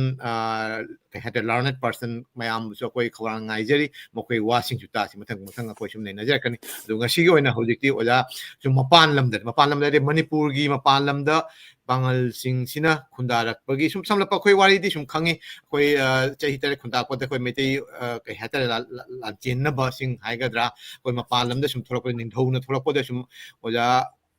oja samat amasung koi sajat bhai gi larik te sum pal moina bengali di ibadani koi na sum pai adugo loina na ahalaman sing na su koi gi keno oina manipur dagi bu oro kasar dagi assam dagi irakpa maru oina koi chafong ni phongok pa keno khar su thengnare aduga loina na research journal oina natragana keno oina kahte academic journal da phong ki pa keno khar su thengnare aduna koi guma khara thijan khomjin ba kang na pa ba ngamba natraga keno to ba thengnaru bhai tar तसेंगना असिगी मतंग द ओजाना खजितंग तेंतकना हाइतारे मपान लमदा कमाइना खुंदारखिबा अदुगा लोइना मकोगी होजिकी ओइरिबा आसाम गी त्रिपुरा गी ओजाना सुम थौरबनिना बांग्लादेश सु जौरमे सिगी मतंग द समलप खजितंग हाइबु आउटसाइड हाइतार मणिपुर गी मपान द खुंदारिबा मेदि पांगन सिंग सिगी मतंग द अदुगा लोइना ओजा खुसिना सु हाइकिबा केनो सिंग गी रिमार्क हाइतारे मकोगी मतंग द सु खर सुम थंबिरमु अदुगा सिगेसिगा ओजा कोना ई सुम संजरक सिगी केनो सिसु सुम तुंगदा नेनागदरा होजि कोने नेनागदरा कोइगी व्यूअर मन हंगक माय ममिंग छि फजना रेक्स कोइजम मासी यूट्यूब मणिपुरी यूट्यूब अकोई मणिपुरी मिरर यूट्यूब चैनल लगी हंगक केनोनी हंगक वहांगनी माना तसेंग हनिंग मसी ममांगै द कोइ मिदि पांगन गा मितैगा लेनरंबा मरी सी होजिकति खरा खेनाबा गुमोइना उरे असि कमाइना मु हंजलकपा यागदनी हाइबगी वहांग सिनी यामना ꯀꯩ ꯍꯥꯏꯇꯥꯔꯦ ꯃꯇꯝꯒꯤ ꯑꯣꯏꯕ ꯋꯥꯍꯪ ꯍꯥꯏꯇꯥꯔꯦ ꯑꯁꯤꯒꯤ ꯀꯩꯅꯣꯁꯤꯁꯨ ꯀꯣꯏ ꯀꯣꯟꯅ ꯅꯩꯅꯒꯅꯤ ꯑꯦꯂꯥꯕꯣꯔꯦꯠꯇꯤ ꯌꯥꯝ ꯇꯧꯕꯗꯤ ꯅꯨꯡꯉꯥꯏꯔꯔꯣꯏ ꯑꯣꯖꯥ ꯁꯨꯝ ꯊꯝꯕꯤꯔꯝ ꯑꯗꯨꯒ ꯂꯣꯏꯅꯅ ꯉꯁꯥꯏ ꯃꯄꯥꯟ ꯂꯝꯗ ꯃꯅꯤꯄꯨꯔꯤ ꯃꯨꯁꯂꯤꯝꯁꯤꯡꯅ ꯈꯨꯟꯗꯥꯔꯛꯄꯒꯤ ꯋꯥꯔꯤ ꯑꯗꯨꯒ ꯂꯣꯏꯅꯅ ꯃꯈꯣꯏꯒꯤ ꯀꯩꯅꯣꯒꯤ ꯑꯥꯏꯗꯦꯟꯇꯤꯇꯤ ꯑꯦꯟ ꯀꯜꯆꯔꯦꯜ ꯀꯩꯅꯣꯁꯦ ꯑꯩꯈꯣꯏ ꯉꯥꯛꯅ ꯆꯠꯄꯒꯤ ꯃꯇꯥꯡꯁꯦ ꯑꯣꯖꯥꯅ ꯁꯨꯝ ꯊꯦꯡꯅꯔꯛꯄꯗꯨ ꯈꯖꯤꯛꯇꯪ ꯄꯥꯎꯗꯝꯕꯤꯁꯤ ꯊꯦꯡꯛ ꯌꯨ ꯑꯣꯖꯥ ꯀꯩꯅꯤ ꯑꯩꯁꯦ ꯑꯅꯤ ꯊꯣꯛꯅ ꯑꯣꯖꯥꯅ ꯍꯥꯏꯔꯤꯗꯨꯃꯥꯏꯅ ꯑꯍꯥꯟꯕꯒꯤꯁꯤꯗꯤ ꯑꯩꯈꯣꯏꯒꯤ ꯃꯅꯤꯄꯨꯔꯗꯒꯤ ꯃꯩꯇꯩ ꯄꯥꯡꯒꯜꯁꯦ ꯃꯄꯥꯟ ꯂꯝꯗ ꯃꯔꯨ ꯑꯣꯏꯅ ꯆꯠꯈꯤꯕꯒꯤ ꯃꯇꯥꯡꯁꯤꯃ ꯑꯩ ꯐꯥꯔꯁꯇ ꯍꯥꯏꯐꯦꯠꯇꯪ ꯄꯟꯖꯒꯦ ꯌꯥꯝ ꯇꯦꯟꯇꯛꯅ ꯃꯔꯨ ꯑꯣꯏꯅ ꯑꯩꯈꯣꯏ ꯑꯗꯨꯝ ꯈꯪꯉꯦ ꯃꯩꯇꯩ ꯄꯥꯡꯒꯜ ꯃꯩꯇꯩꯕꯨꯗꯤ ꯌꯥꯝ ꯉꯜꯂꯦ ꯆꯠꯈꯤꯕꯁꯦ ꯃꯩꯇꯩꯒꯤ ꯆꯠꯈꯤꯕꯒꯤ ꯋꯥꯔꯤꯗꯤ ꯑꯩꯅ ꯌꯥꯝꯅ ꯄꯟꯗ꯭ꯔꯒꯁꯨ ꯁꯝꯅ ꯍꯥꯏꯔꯕꯗ ꯑꯩꯈꯣꯏꯅ ꯕꯔꯃꯤꯁꯁꯤꯡꯒ ꯑꯁꯥꯃꯤꯁꯁꯤꯡꯒ ꯑꯗꯒꯤ ꯅꯤꯡꯊꯧꯔꯦꯜ ꯍꯥꯏꯇꯥꯔꯦ ꯀꯁꯥꯔꯒ ꯑꯗꯩ ꯇ꯭ꯔꯤꯄꯨꯔꯥꯒꯤ ꯅꯤꯡꯊꯧꯒꯤ ꯐꯦꯃꯤꯂꯤꯒ ꯑꯩꯈꯣꯏꯒꯤ ꯃꯦꯇ꯭ꯔꯤꯃꯣꯅꯤꯌꯦꯜ ꯑꯦꯂꯥꯏꯟꯁ ꯍꯥꯏꯇꯥꯔꯦꯅꯦ ꯅꯤꯡꯊꯧꯒꯤ ꯃꯁꯦꯟꯒꯤ ꯂꯧꯅ ꯂꯩꯅꯕꯒꯤ ꯄꯣꯠ ꯑꯃ ꯌꯥꯝ ꯆꯥꯎꯅ ꯂꯩ ꯑꯩ ꯍꯟꯗꯛ ꯑꯁꯥꯝꯗ ꯆꯠꯆꯔꯨꯏ ꯑꯁꯥꯝꯗ ꯈꯨꯟ ꯑꯅꯤ ꯂꯩ ꯑꯩꯈꯣꯏꯒꯤ ꯀꯧꯔꯥꯡꯒꯤꯅꯤ ꯀꯔꯤꯁꯤꯅ ꯑꯩꯈꯣꯏꯒꯤ ꯃꯍꯥꯔꯥꯅꯤꯁꯤꯅ ꯑꯩꯈꯣꯏꯒꯤ ꯃꯥ ꯃꯌꯨꯝ ꯄꯥꯟꯕꯗ ꯄꯨꯈꯤꯕ ꯃꯅꯥꯏ ꯃꯁꯟ ꯃꯌꯥꯝꯗꯨꯅ ꯈꯨꯟꯗꯥꯍꯟꯈꯤꯕ ꯂꯝꯅꯤꯅ ꯑꯩ ꯍꯟꯗꯛ ꯆꯠꯆꯔꯨꯏ ꯑꯗꯨꯗꯁꯨ ꯈꯨꯟ ꯌꯥꯝ ꯆꯥꯎꯅ ꯂꯩ ꯑꯗꯨꯃꯥꯏꯅ ꯑꯩꯈꯣꯏꯒꯤ ꯀꯔꯤ ꯍꯥꯏꯇꯥꯔꯦ ꯑꯩꯈꯣꯏꯒꯤ ꯅꯤꯡꯊꯧꯒꯤ ꯃꯆꯥ ꯃꯁꯨ ꯊꯥꯖꯈꯤꯕꯗ ꯑꯩꯈꯣꯏꯒꯤ ꯃꯅꯥꯏ ꯃꯁꯟ ꯃꯌꯥꯝ ꯑꯃ ꯄꯨꯔꯒ ꯃꯐꯝꯗꯨꯗ ꯂꯩꯈꯤꯕꯒꯤ ꯈꯨꯟꯗꯥꯈꯤꯕꯒꯤ ꯋꯥꯔꯤ ꯃꯩꯇꯩꯒꯤ ꯌꯥꯝ ꯉꯜꯂꯦ ꯑꯗꯨꯗꯤ 1819ꯒꯤ ꯆꯍꯤ 8 ꯈꯨꯟꯗꯥꯛꯄꯒꯤ ꯃꯃꯥꯡꯗ ꯑꯩꯈꯣꯏ ꯈꯨꯟꯗꯥꯈꯤꯕꯒꯤ ꯋꯥꯔꯤ ꯂꯩꯔꯦ ꯑꯗꯨꯒ ꯃꯩꯇꯩ ꯄꯥꯡꯒꯜꯗꯤ ꯃꯔꯨ ꯑꯣꯏꯅ 1819 ꯑꯗꯨꯒ 1826 ꯐꯥꯎꯒꯤ ꯑꯩꯈꯣꯏꯅ ꯈꯪꯅꯔꯤꯕ ꯆꯍꯤ 8 ꯈꯨꯟꯗꯥꯛꯄꯒꯤ ꯃꯇꯝꯗ ꯆꯠꯄ ꯑꯣꯏꯒꯅꯤ ꯍꯥꯏꯕꯁꯤꯅ ꯃꯄꯨꯡ ꯑꯣꯏꯅ ꯑꯩ ꯊꯝꯖꯒꯦ ꯑꯗꯨꯒ ꯇꯁꯦꯡꯅ ꯃꯃꯥꯡꯗ ꯑꯩꯈꯣꯏꯒꯤ ꯄꯨꯔꯝꯕ ꯌꯥꯕꯒꯤ ꯋꯥꯔꯤꯁꯨ ꯑꯗꯨꯝ ꯐꯪꯉꯤ ꯑꯩꯅ ꯍꯟꯗꯛ ꯊꯦꯡꯅꯖꯕꯁꯦ ꯔꯤꯁꯦꯟꯠꯂꯤ ꯌꯥꯝꯅ ꯉꯛꯄ ꯑꯃꯅ 1819ꯒꯤ ꯃꯃꯥꯡꯗ ꯑꯂꯣꯡ ꯄꯌꯥ ꯈꯣꯏꯅ ꯃꯔꯨ ꯑꯣꯏꯅ ꯑꯩ ꯑꯃꯈꯛꯇꯪ ꯑꯦꯛꯖꯥꯝꯄꯜ ꯑꯃꯈꯛ ꯄꯤꯔꯛꯀꯦ 18th ꯁꯦꯟꯆꯨꯔꯤꯒꯤ ꯂꯣꯏꯔꯝꯗꯥꯏ ꯑꯣꯏꯔꯝꯒꯅꯤ 1785 ꯔ ꯑꯗꯨꯋꯥꯏ ꯆꯥꯎꯔꯥꯛꯄ ꯁꯣꯛꯇꯨꯗꯤ ꯑꯩ ꯆꯤꯟꯐꯥ ꯄꯨꯗ꯭ꯔꯦ ꯃꯗ꯭ꯋꯥꯏꯗ ꯑꯂꯣꯡ ꯄꯌꯥꯅ ꯂꯥꯛꯑꯒ ꯑꯩꯈꯣꯏꯒꯤ ꯏꯝꯐꯥꯜ ꯃꯌꯥꯏꯁꯤꯗ ꯄꯣꯂꯣ ꯒ꯭ꯔꯥꯎꯟꯗ ꯅꯨꯃꯤꯠ 9ꯅꯤꯔ ꯀꯩꯅꯣ ꯂꯩꯔꯝꯃꯒ ꯑꯩꯈꯣꯏꯒꯤ ꯑꯣꯠ ꯅꯩꯔꯛꯄꯒꯤ ꯑꯩꯈꯣꯏꯒꯤ ꯑꯂꯣꯡ ꯄꯌꯥ ꯍꯥꯏꯅ ꯕꯔꯃꯤꯁꯀꯤ ꯅꯤꯡꯊꯧꯁꯤꯅ ꯃꯗꯨꯒꯤ ꯄꯣꯠ ꯑꯃ ꯑꯩꯅ ꯊꯦꯡꯅꯖꯩ ꯑꯗꯣ ꯃꯌꯥꯝꯁꯨ ꯑꯗꯨꯝ ꯈꯪꯕ ꯌꯥꯎꯔꯝꯒꯅꯤ ꯄꯥꯕ ꯃꯤꯅꯗꯤ ꯑꯗꯨꯗ ꯃꯌꯥꯝ ꯑꯃ ꯄꯨꯈꯤ ꯃꯅꯤꯄꯨꯔꯗ 1819ꯒꯤ ꯃꯃꯥꯡꯗ ꯃꯅꯤꯄꯨꯔ ꯃꯆꯥ ꯃꯌꯥꯝ ꯑꯃ ꯂꯥꯟꯐꯥ ꯑꯣꯏꯅ ꯄꯨꯈꯤ ꯑꯗꯨꯗ ꯄꯥꯡꯒꯟ ꯌꯥꯎꯔꯝꯒꯗ꯭ꯔꯥ ꯍꯥꯏꯕꯒꯤ ꯆꯤꯡꯅꯕ ꯑꯃ ꯑꯩꯅ ꯁꯨꯝ ꯐꯥꯎꯖꯩ ꯀꯔꯤꯒꯤꯅꯣ ꯍꯥꯏꯔꯒ ꯁꯌꯤꯗꯀꯤ ꯐꯦꯃꯤꯂꯤ ꯑꯩꯈꯣꯏꯒꯤ ꯁꯥꯒꯩ ꯍꯥꯏꯇꯥꯔꯦ ꯁꯌꯤꯗ ꯈꯔ ꯑꯩꯈꯣꯏꯒꯤ ꯃꯈꯣꯏꯒꯤ ꯑꯥꯔꯇꯤꯀꯜꯗ ꯀꯩ ꯍꯥꯏꯇꯥꯔꯦ ꯕꯔꯃꯥꯗꯒꯤ ꯑꯩꯈꯣꯏꯒꯤ ꯃꯈꯣꯏꯁꯦ ꯑꯩꯈꯣꯏꯒꯤ ꯁꯨꯐꯤꯒꯤ ꯁꯦꯟꯒꯤ ꯇꯥꯏꯞꯇ ꯋꯔꯁꯤꯞ ꯇꯧꯏ ꯍꯥꯏꯕꯒꯤ ꯑꯩꯈꯣꯏꯒꯤ ꯀꯩ ꯍꯥꯏꯇꯥꯔꯦ ꯋꯔꯁꯤꯞꯃꯛꯁꯨ ꯅꯠꯇꯦ ꯃꯁꯤ ꯑꯩꯈꯣꯏꯒꯤ ꯄꯤꯔ ꯑꯩꯈꯣꯏ ꯕꯪꯒ꯭ꯂꯥꯗꯦꯁꯇꯗꯤ ꯌꯥꯝ ꯂꯩꯗꯅ ꯄꯤꯔꯤ ꯇ꯭ꯔꯦꯗꯤꯁꯟꯗꯣ ꯄꯤꯔꯤ ꯇ꯭ꯔꯦꯗꯤꯁꯟꯒꯤ ꯃꯑꯣꯡꯗ ꯂꯩꯕ ꯃꯈꯣꯏꯒꯤ ꯁꯨꯔꯣꯟ ꯂꯩꯕꯒꯤ ꯑꯗꯨꯒ 1826ꯗ ꯌꯥꯝ ꯉꯛꯄ ꯑꯃꯅ ꯕꯔꯃꯤꯁ ꯅꯨꯄꯤ ꯑꯃꯔ ꯅꯨꯄꯥ ꯑꯃꯅꯔ ꯀꯩꯅꯣ ꯏꯕꯒꯤ ꯊꯥꯔꯛꯈꯤꯕꯅꯤ MCS ꯑꯣꯐꯤꯁꯥꯔ ꯑꯃ ꯃꯅꯤꯄꯨꯔꯒꯤꯗ ꯃꯥꯒꯤ ꯊ꯭ꯔꯨꯗꯒꯤ ꯑꯩꯉꯣꯟꯗ ꯑꯃꯨꯛ ꯊꯥꯔꯛꯄꯅꯤ ꯃꯁꯤ ꯑꯝꯇ ꯅꯩꯅꯕꯤꯌꯨ ꯑꯣꯏꯅ ꯑꯗꯣ ꯃꯤꯁꯦ ꯏꯔꯥꯡ ꯂꯩꯈꯤꯕꯗꯒꯤ ꯕꯔꯃꯥꯒꯤ ꯏꯔꯥꯡ ꯂꯩꯈꯤꯕꯗꯒꯤ ꯑꯩꯈꯣꯏꯅ ꯀꯟꯇꯦꯛ ꯐꯥꯎꯅꯈꯤꯗ꯭ꯔꯦ ꯑꯗ ꯌꯥꯝꯅ ꯉꯛꯄꯅ ꯑꯩꯈꯣꯏꯒꯤ ꯇ꯭ꯔꯤꯇꯤ ꯑꯣꯐ ꯌꯟꯗꯥꯕꯨ ꯇꯧꯕ ꯃꯇꯝꯁꯤꯗ ꯁꯌꯤꯗ ꯑꯃ ꯑꯩꯈꯣꯏꯒꯤ ꯕꯔꯃꯤꯁꯀꯤ ꯔꯤꯄ꯭ꯔꯖꯦꯟꯇꯦꯇꯤꯚ ꯑꯣꯏꯅ ꯌꯥꯎꯏ ꯍꯥꯏꯕꯒꯤ ꯗꯣꯀꯨꯃꯦꯟꯁꯦ ꯑꯩꯉꯣꯟꯗ ꯑꯥꯔꯇꯤꯀꯜ ꯑꯃ ꯐꯪꯉꯤ ꯑꯗꯣ ꯃꯈꯣꯏꯒꯤ ꯗꯤꯁꯦꯟꯗꯦꯟꯁꯦ ꯀꯃꯥꯏꯅ ꯇꯧꯈ꯭ꯔꯒꯦ ꯍꯥꯏꯕ ꯃꯇꯝꯗ ꯍꯧꯖꯤꯛꯀꯤ ꯑꯩꯉꯣꯟꯗ ꯂꯤꯔꯛꯏꯕ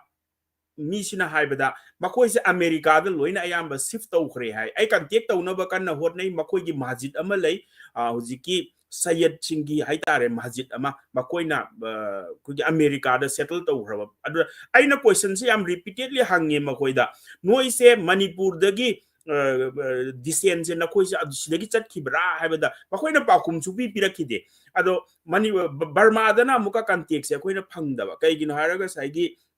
ꯃꯣꯏꯗ ꯂꯩꯈ꯭ꯔꯤꯕ ꯏꯔꯥꯡꯁꯤꯅ ꯃꯔꯝ ꯑꯣꯏꯔꯒ ꯑꯗꯨꯅ ꯑꯩꯉꯣꯟꯗ ꯆꯤꯡꯅꯕ ꯑꯃ ꯂꯩ ꯍꯥꯏꯕꯗꯤ 1819ꯒꯤ ꯆꯍꯤ 8 ꯈꯨꯟꯗꯥꯛꯄꯒꯤ ꯃꯃꯥꯡꯗ ꯑꯩꯈꯣꯏꯒꯤ ꯕꯔꯃꯤꯁꯁꯤꯡꯅ ꯐꯥꯔꯒ ꯄꯨꯕ दा साइगे अखोई मणिपुर की पांगन सिंह जिसु साइगे लालुप की अचौब सेक्शन नम ओइरिबनिना मखोइसु फारगा पुरमगद्रा हाइबगी अदुगुम्बा चिंगनबा अमा डॉक्यूमेंट अमा आइसु कंफर्म बुदि तौद्री अदुगा डॉक्यूमेंट खरदि फंगजरे हाइतारे अदुमाइना बर्मा रोम द फारगा पुखिबा कांगबु अमा लैरे अदगी ओरल ट्रेडिशन दा अखोइगी अमसु लै हाइबदी अहानबा हज चटपा नुपासे अखोइगी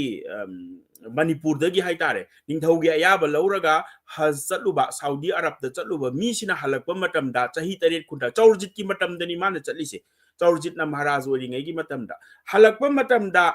oral tradition gi matungina mana halakpada magi mayum gi mising je pharaga Burmese na pukhre haibagi pau se khangakpadagi mana Burma tana thiba chatli haibagi pot ka so dum lei oral tradition da aduma oikre aduga somda akoi gi chen gribasina akoi maidei singa loina raga chen khibaduni ahan bada mokoi kasar da leire tameng long aswai da su makoi ji ching da su lot daga lei hai Burmese sing sina angakpa phangna naikhai rakpa hat na bu hona rakpa akoi gi makoi da revengeful attitude amasu yawbo mali kai gi no hairaga akoi ni history da theng na matamda garib niwas ki matamda Burmese ki akoi sagang daga thang ga yung yalam bagi kholam bagi ekta akoi gi garib niwas na nairambado madugi laman oibagi type ta laman khumukpagi type ta makoina maitei haba natraga Manipuri haba tampak ta leiriba jati singse masi muthat khrage haibagi pot amada afang hatpagi wari mayam madudi khoi swaidudi linai Mapan da di khangde kaigino hara murok tharaga yum manung da thong lonjalaga hatli gaina Burmese na de nungpak ta angang je tharaga hatli gaina adagi yairi lengaga puki gaina makhubak ta khutlaga kogi yairi sina lengaga puba adagi ahan singsina makoina kanar roidaba singsina hatu ambagi wari adugumbagi wari mayam ama thiengnai aduga Manipur gi history dadi kwaidagi tamthiba phase haitare ko Manipuri singna face tawba ada chawna face tawriba se Meitei amadi Meitei Pangal ni tampak ta leibanina ado makoi se pulap chenmin nei chenba se kasarom da chele kharana Burma rom da pharaga pukhre ada kasar dagi aina sum thizabada makoi se khara mana amuka Tripura yauna chelubusu yaure Tripura dagi amuka akoi gi Bangladesh yaukre hujiki Bangladesh haitare matam duri selhet ni ado selheta akoi gi Amjad Ali haibra kaino zamindar mana makoi se longla haiba mafam dal laihalli adubu pangan singsina Meitei ga pulap leiminabana nungai gani haibagi khanbagira karigino makoi se mafam do lamdu pibado thadu amaga longla dagi akoi gi Banuga somda sanction graga Meitei singa pulap leiminarubagi wari ni ado masibudi mayamna loina khangaba pot ngaktani aduga aina thengnajabase yamna phajana irambada article ama khak oza naurem sana zawbagi akogi edited volume number 4 da akoina mana diaspora nei na basida akogi oza Khairuddin nei na kanano di masa khangdre Bangladesh tagi matam Meitei Pangal lamana ibani magi article da hujiki Amjad Ali adu yauri adugi wari mayam dusu aduna madu mayam du khaktani wari haibabu adubu kasar di yam chawna lehore Gambir Singh na ko na thangda Manipur gi tampak se Burmese ta thokraba matungda amu hana kawi hai kawbada mayam amudi lae atai di loina mak asomda leiragi na lehobuduni ada aina khanbada maswai da kijiktang history sida aina chimnajabase Amjad Ali sigina kaidobu matam se khara thenge Amjad Ali se aina magi history se thengnaba matamda magi website ka Facebook page su leiba male moi family sigi petham para bra kaino asigi yam maming chatba zamindar oibani na mase ado nawab so hainei hai ado magi page yeng matamda Amjad Ali hariba nupa sidi akoi gi 1819 gi matung kaya adani akoi gi Amjad Ali na hingam misidi ado taragadi makoi se kogi koi chatchuluraba matungda silhet lomda chenjan haidi mafam nungai ba thirakpa haitare adu da changakpa gumbasu mali khara thengtakna aduga exactly hekta 1819 swaida 20 swaida koi si heta chilaga silhet ta yorubadi mandi aigi wakhanni ko mase aduna sum lam nungai ba thibadagi haitare ne sum thikibadagi sum chatkibadagi silhet yobra ina khalle aduga matamdugi geography duga yam khenare koina ngasi khalli siga international boundary leire hujikti ade silhet haibase tasengna saigi aina yamna panjaningi sina silhet haiba mafam se Manipuri singi lairik tampham oiramba jaga amani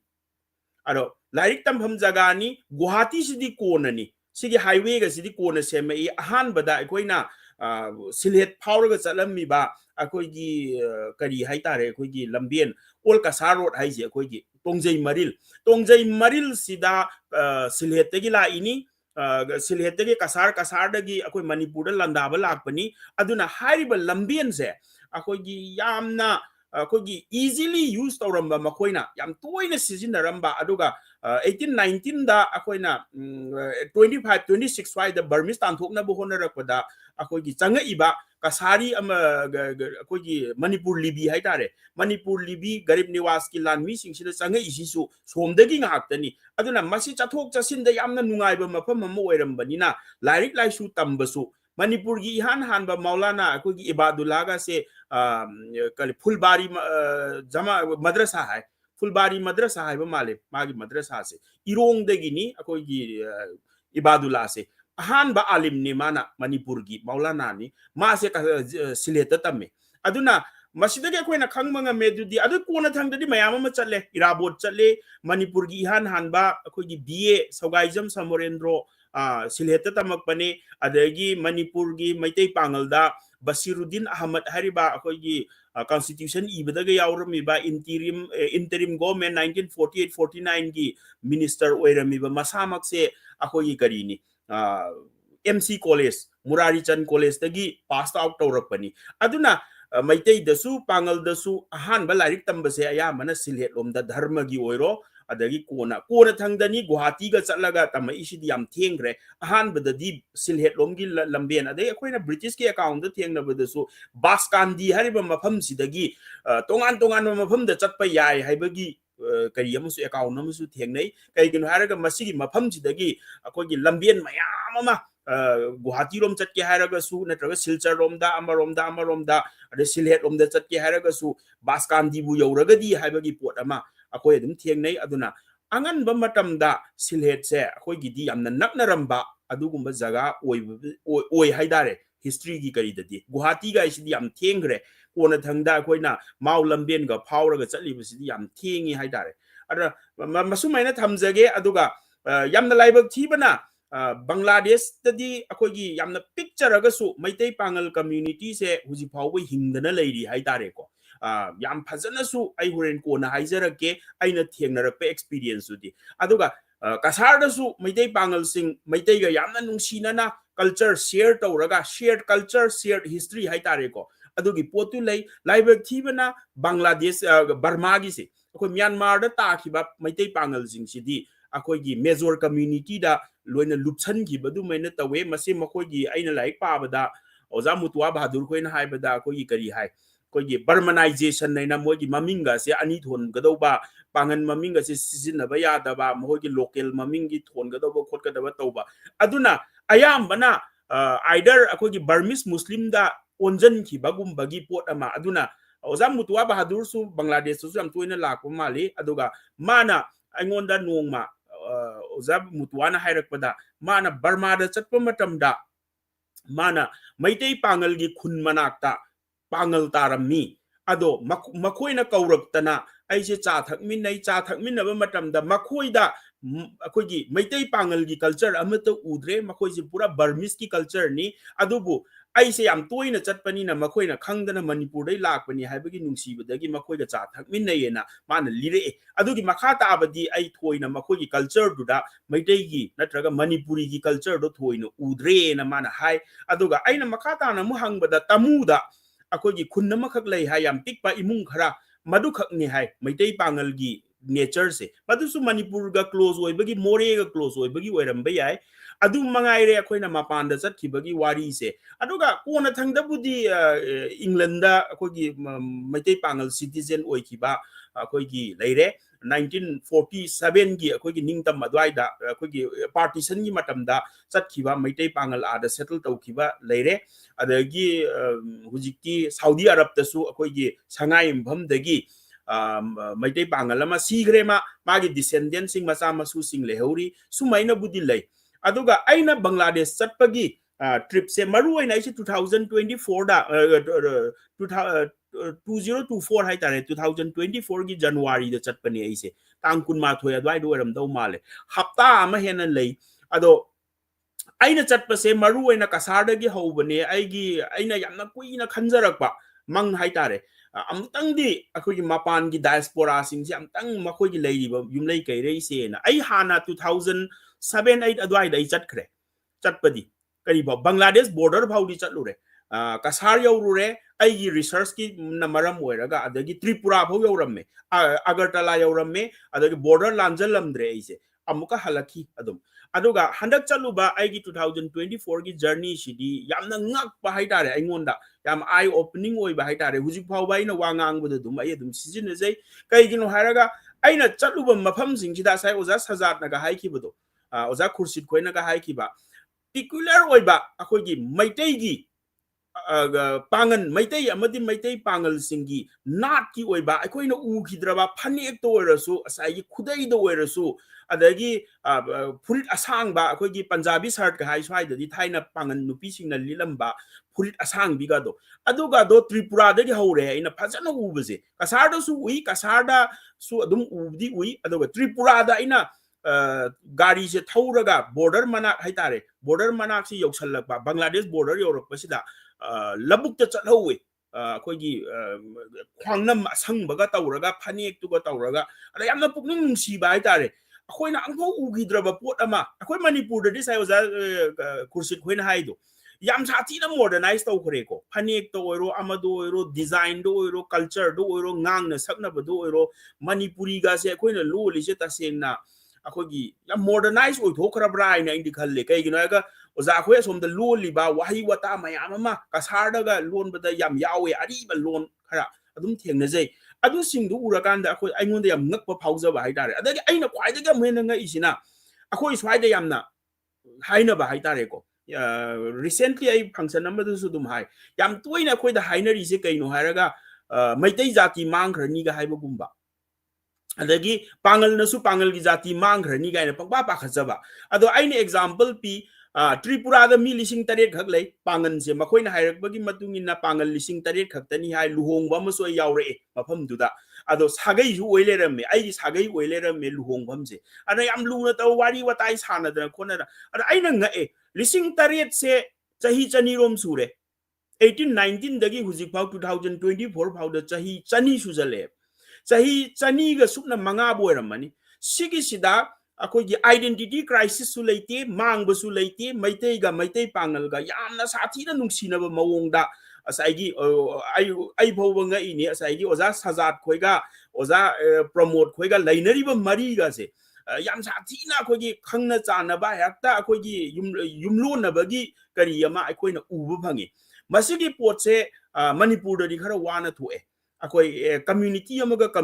amagi sakhang mai khangna ba natragana kai dawbase akogi alien gi type ta tongan ba moinu unare akoi swaidadi aduna yamna ngak pa haitare oza khoida uriba dagi aina chatpada su thengnarakpa adagi oza khoigi da luhong busu yaure Adampur da yaure oza masjid na puraga aise luhong ba masu yaholle maduda Meitei Pangal gi luhong bodo aduda setnari ba dress lang yam sathina akogi unique oigre akogi hanagi akoi disda amta ugidre madu singdo ado ada loinamak uri haiba tare ko aduga maru oina aina yamna ngakpase thabal chongba luhongbada numdangda thabal chongbase akhoi sidadi aina khangakpada phawba leiramdre halamana budi liramme thabal chongamme khulang isai saamme ama tawramme luhongbase numit ani tawe numdangse mayam thoktana nupa nupi akoigi isai langsai saknadana awai akum tawnabi khotnabi thainagi wari oina tai adubu taseng naina Bangladesh yaururakan da Adampur da luhongba yauba kanda di saigi particular oiba aina sai parakpa lirakpa larikta parakpa punamak do saigi mitna uba haitare pakhang macha mayam naga kogi thabal ga chongba madumakna akogi nupa nupi hekta khut painaraga yamna mawong tadaba mawong da budi nati makhoina tawribodo agu Islamic ki niyom su dum ngai adi tokhai na phaminaraga maduda kaidobu mayam do aduna yamna unique oiba akogi Meitei Pangal gi culture do Bangladesh su ure kasar da su ai hana su ure handak su ai ure dum chap manai aduga loan lida akogi ari ba loan kaya amasu dum season ari ba male hujikse aduga madu mayam duni aduna yamna nga oza sajat khoina oza khursid oza samat makoi mayam nai koi pu puraga uhalle ado ai matam yamna kuina leidi leiramde Dhaka yorubuda matam khara mangre aina Dhaka yoningbadagi ana Dhaka se ai history ga related kitang oiba haitare ada kona de ai haijara kem aina paningba ma khatang dilai Manipur da Pangal gi revivalism hai tare revivalist sama lai bese chahi tare khundak pa ya mari leine na article am du su izabani kai gino haraga Pangal se suthok tho udaba mapanda ado tho urakanda asaigi ayo urakanda 1819 gi chahi tare khundak pusida pangan singchina muslim singa thieng na urakanda muslim mama se kamaina tawi haiba poche moina masa khangak pa hala akanda maduna revivalist ki iho ma lakpa maulana tamhanning bagi alim tamhanning bagi pot lakpa khotpa madusu yamna interesting oibra ina di khalle aduna sahi taret khuntak pase eye opening ni hai adagi meitei gi research scholar ama ai gi manaba manasu hai sahi taret khuntak pa halak badagi di manipur da yamna angakpa society culture religion da hong ama lai na hai masi hairaga swai gi de ngakpen swai da losan jagi थागतचरी ओजा कई हातारे मयामसु यामना कोई येंगबीरिबा भिवर प्रमुखसु थागतचरी कोई ngasi yengsi mafamsi yame Bangladesh India gi mafam punamakte gi ngasi Bangladesh ka India ga deji numidang su oibene mayamsi sum pamna yengna ba haitar tabi ba thank you mayamna su share to bidi aduga lona lona koi sikana khara matam si thabak matam oina tawre America Canada sigana koi nungthin oina tawne khajitang deole but still kara few viewers de sum le to yengbidi ba viewer punamaksu lei थागतचरी aduga lona lona ngasi gi keno si viewer sing manokta koi oja sing oja thokjabi bohan bi koi gi Bangladesh Manipur dagi aduga lona Bangladesh gi oja seram yauna koi gi oja mani abujam ade di Manipur gi laisam ramala yauna mayam comments to birakpa ate ate mafam dagi su mayam na like and share to gi tamak thajabai थागतचरी masin kai khumna jari to oja shoit ki wari si yame yamaga su ngasai gi mapungdi Mapan Manipur da leiriba Meitei Pangal singsi ngasi su masagi masagi nat haigadra koi identity culture ngak na chatli Manipur dagi di hena makoi na hena phajana kai haitare thammi ngai hoi mapan da ngasai oja khurse na su oja sa jana swaiba mapan haidi akoi gi leiriba bhanwas ko mafam do gai thoga Bengali singi marakta natraga laik la su tamba natraga thabaki my professional journey thabaki chatpa matam da khajiktang ikai ba natraga khajiktang kai haitare hesitate tauba aduga loina khara nungaitaba feelings tagi masagi identity loina haidoktabagi chanabi mo di leirabe mangai but very rare ni khara khaktani koi laik naun hogolakbagi aha makoi angang ching pakhang pharakpadi kai bu misa bo isani kai jaba bi misa singna ma si lot laga te nungai jabagi matam do haitare ei si pangan ni ei si meitei ni hairaga mayam haide moina dominant to bani to Bengali singna kari khangi da ba ha adugi keno de hojikti laik lai su si sum chang na oja khurset na libi ki ba mai masanupi phau akoina ngam du masanupi singna maya mamana bi singi mamang da ongthok na haitare with ka haitare proudly the ka haitare ngamjabadu adu akoina thamba akoina culture akoi gi tradition akoi gi lon si ngak na thambagi keno ni haina khanje mahei ni haina khalli to yam nungai oja mathang oja khurset amasung oja sajata mate just oja site te hakting potha su oina ni ko koina oja sing da ke mate hai ngang te leiraga oja se su wani aduna asidei sida kari guma supplement tawning bo leiraga di oja khurset sum changchan birau khajitang oja so ki wari sitara ga domna kari khanba adu sum khajitang mate ama sum line amani tang hai ga mi amani tang sum habiram oja khurset yam थागतचरी ajai oja sayed na liri ba wari si da ko jam na puning si oja si Bangladesh te la ko matam si ei Adampur bazar de union gi mamang duga oja si ei ge di Facebook te sum sakmai di khangna ban du akta u bu de wahi oja si mapan gi mi ma le ina sum oja si bu ei khangi hai bu gum khali ina hai bu de ei dunia na du ge sum khangna ba idei ma su yaw re adu ge chatla nai goi Upali bank ki makagi hotel lu ka pamana oja ga sum cha cha ko mun thakpi na re oja na matam pi gidre amni na yum da pu su nam gi adu oja wi am थागतचरी kamukan u bu si de yap nungai adu oja na sai li bo wari si gane sai oja ikoi gi pitim pasha hai wa maham du gi jamidar si amjot ali si ali na hamang hala ga ali amjot aina hai ma ki jamindar si yam na chaw me le ramba jamidar pun makte chaw bani Bangladesh ta माकी Meham जीरगिने हौजी एकोने लेरिबा भानुगा सिगे लाखपसि ओजाना लिबिरि सिगे यामना करिंत खेनबा लेते अदुमकपो eco Meitei पांगनगा एकोइसि Manipur देसु पुन्ना लेबिनरमी हाइसि मसिगी मरी ओइनासु असिगे ओइगद्रा N खल्ली ꯑꯩꯈꯣꯏꯅ ꯇꯥꯕꯤꯅꯁꯤ ꯈꯨꯜꯁꯤ ꯄꯨꯟꯅ ꯄꯨꯟꯅ ꯁꯨꯝ ꯇꯥꯕꯤꯅꯩ ꯑꯩꯈꯣꯏꯅ ꯌꯦꯡꯉꯣ ꯑꯩꯈꯣꯏ ꯄ꯭ꯔꯃꯨꯟ ꯑꯩꯈꯣꯏꯅ ꯂꯩꯔꯤꯕꯁꯦ ꯀꯨꯅꯥꯒꯥꯎ ꯑꯩꯈꯣꯏꯗꯤ ꯅꯣꯌꯥꯄꯣꯠꯇꯣꯟ ꯑꯩꯈꯣꯏ ꯒꯨꯔꯥꯃꯔꯥ ꯕꯣꯟꯗꯣꯔꯒꯥꯎ ꯁꯤ ꯁꯨꯝ ꯅꯛꯅꯅ ꯁꯨꯝ ꯂꯩꯕꯤꯅꯦꯕ ꯑꯗꯨ ꯃꯌꯥꯡꯁꯤꯡꯁꯨ ꯃꯌꯥꯝ ꯂꯩꯕꯤꯅꯔꯤꯃꯤ ꯑꯗꯨꯕꯨ ꯑꯩꯈꯣꯏꯁꯤ ꯀꯔꯤ ꯑꯣꯏꯅ ꯈꯟꯕ ꯑꯩꯈꯣꯏ ꯇꯨꯔꯦꯟꯁꯤ ꯃꯅꯥꯛꯁꯤꯗ ꯇꯥꯕꯁꯤꯒꯅꯦ ꯃꯤꯇꯩ ꯄꯥꯡꯒꯟꯁꯤ ꯁꯨꯝ ꯑꯗꯨꯃꯥꯏꯅ ꯁꯨꯝ ꯇꯥꯕ ꯄꯨꯟꯅ ꯄꯨꯟꯅ ꯇꯥꯕꯤꯅꯕꯁꯤ ꯑꯗꯨꯅ ꯑꯩꯈꯣꯏꯁꯤ ꯃꯐꯝ ꯑꯃꯗ ꯂꯥꯛꯄꯅꯤ ꯍꯥꯏꯕꯁꯤ ꯃꯁꯤꯒ ꯊꯥꯖꯕ ꯑꯃꯁꯨ ꯂꯩꯔꯦ ꯑꯗꯨꯒꯩ ꯍꯧꯖꯤꯛ ꯑꯩꯈꯣꯏ ꯕꯪꯒ꯭ꯂꯥꯗꯦꯁꯇ ꯑꯣꯏꯔꯤꯁꯦ ꯑꯣꯖꯥ ꯁꯥꯍꯦꯕꯅ ꯍꯥꯏꯕꯁꯤꯒꯅꯦ ꯑꯩꯈꯣꯏꯅ 1982ꯗꯅꯦ ꯑꯩꯅ ꯑꯦꯝ ꯁꯤ ꯀꯣꯂꯦꯖꯇ ꯀꯥꯕꯁꯦ ꯑꯗꯨꯒꯤ ꯃꯇꯝꯗ ꯀꯁꯥꯔꯗꯒꯤ ꯑꯣꯖꯥ ꯈꯩꯔꯨদ্ꯗꯤꯟ ꯏꯟꯁꯄꯦꯛꯇꯔ ꯈꯩꯔꯨद्दीन ꯍꯥꯏꯔ ꯈꯪꯅꯩ ꯑꯗꯨ ꯃꯥꯛꯁꯤ ꯑꯩꯅ ꯀꯩꯅꯣꯗ ꯑꯩꯈꯣꯏ ꯀꯩꯅꯣ ꯇ꯭ꯔꯦꯟꯗ ꯂꯥꯛꯄꯤꯅ ꯃꯇꯝꯗ ꯑꯣꯖꯥꯁꯤꯒꯤ ꯎꯅꯕꯁꯦ ꯑꯗꯨ ꯑꯣꯖꯥꯁꯤꯅ ꯀꯝ ꯇꯧꯔꯤ ꯍꯥꯏꯕꯨ ꯃꯥꯅ ꯂꯣꯟ ꯉꯥꯡꯕꯁꯦ ꯕꯪꯒ꯭ꯂꯥꯁꯤ ꯑꯩꯈꯣꯏ ꯁꯦꯡꯅ ꯉꯥꯡꯉꯤ ꯍꯥꯏꯕ ꯑꯗꯨ ꯑꯩꯅ ꯑꯗꯨꯒ ꯍꯪꯕ ꯑꯣꯖꯥꯁꯤꯅ ꯃꯅꯤꯄꯨꯔꯒꯤ ꯃꯤ ꯑꯣꯏꯔꯒ ꯏꯟꯗꯤꯌꯥꯒꯤ ꯃꯤ ꯑꯣꯏꯔꯒ ꯕꯪꯒ꯭ꯂꯥꯁꯤ ꯁꯨꯛ ꯁꯦꯡꯉꯤꯁꯤ ꯀꯩꯅꯣ ꯑꯩꯗꯤ M C college Bangla honours तंब एम ए पास तब खैरुद्दीन इंस्पेक्टर खैरुद्दीन है कसार की ओजाना लिबीरमे जे मणिपुर कसार लाप मैम से एम सी कॉलेज तंब की वारी से ओजा से नाइबे वानी एम सी कॉलेज तंब से मणिपुर मी लापसे मोई लोन से बंगला से सेंग गांब मितेलोन गांबसी ओजा खैरुद्दीन है नंगी मयांग दौरेग्राय अरे ओजा लोनद्रबनीना करदी लोन से थई रहा है जारो लोन तमदे लागिने लोन तमदब जारो नंसी ओजा से खर इंफानो पीबीदुगने मिते लोन से तंबसे आई तमदब जाद्रे वखन मधु लाए हुजी बांग्लादेश ओजा से लीब वारीसे लोन से खतंग थैनब जाऊरसुने फैक्टी अमतनी है खले है ओजाबू याम थागतचरी मणिपुर मैम लापीना बांग्लादेश मरी से थोनब अखोई हिस्ट्री से अचुमनी अमतनी बांग्लाद इंडिया रेस्ट ऑफ इंडिया ओजाद लेरसुने लोन से क्लियर खंगबगी थमजगे मैम बांग्लादेश ओजा से मिटे पांगन प्रमोद ओजा प्रमोद इचिनाउसे माना मिटे पांगन करीम खेनब लेते हौरपसू लेते हौजिकसू लेते लेगदबसू मानते अखोई नुसी चाना ले मणिपुर जामतंग लासुने मिटे पांगन करीम चाक चाखोम पुनथबीने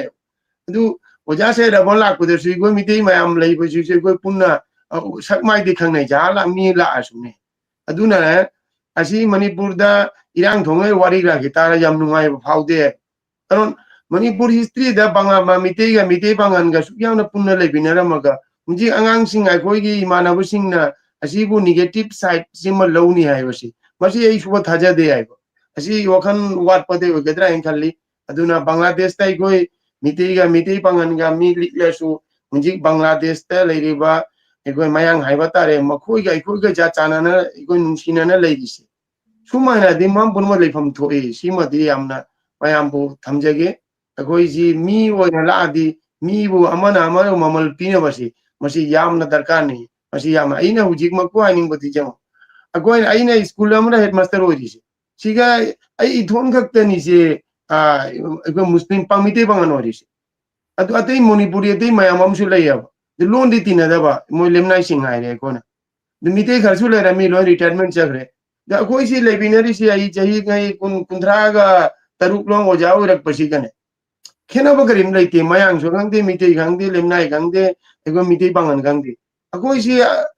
मणिपुर तारीब वारी सुनदी बांग्लादेश सुमाइना उरक्ते हाना हौजिकसु उदे मथंगसु लाकदरा इन थागदे मी नुंसिनबसे अखोइसिन करी हेलब्रा मसिना हम खल्ले हाइबाइदि परे बसी असी यारे नुआरे Pramod Thank you Oja Khurset ko yam tentakna yamna manikyumna paudam biba haitare Oja so etsi amuk lakani ko mayam su kausi Bangladesh ta Oja gi ha me kongsa chidi sakhang makhang na bagita oina taure adu mathang dadi Oja su sumchangna khoi gi Bangladesh ki hai gadra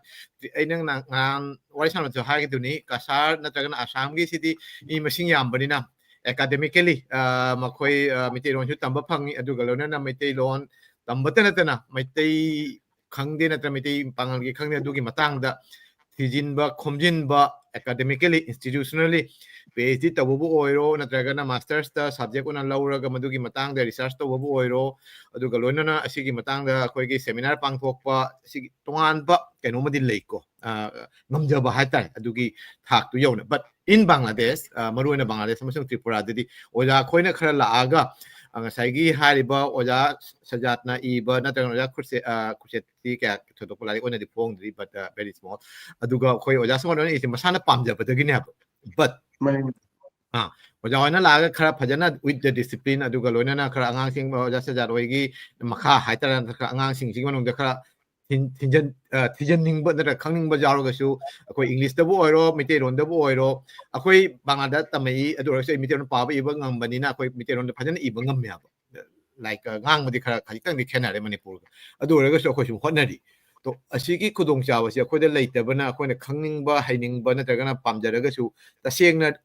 mamutan haida with discipline puthokpasi ngambasi khara wali aduna oja sajadona Bengali dona iri baduni adede oja samadona iri adu ngasi karigumba mari si naksanaragadi not only organization natragana sakhang makhang na academically institutionally karamna koi pungjai ba ise sakpasing tammidana koi Bangladesh tagi chatna khangdan Manipuri la na sum tawba adum haina ngasai gi oja oina tawriba organization bu oron rang oja sajat oina kem tawriba organization sing si mari si thamnaraga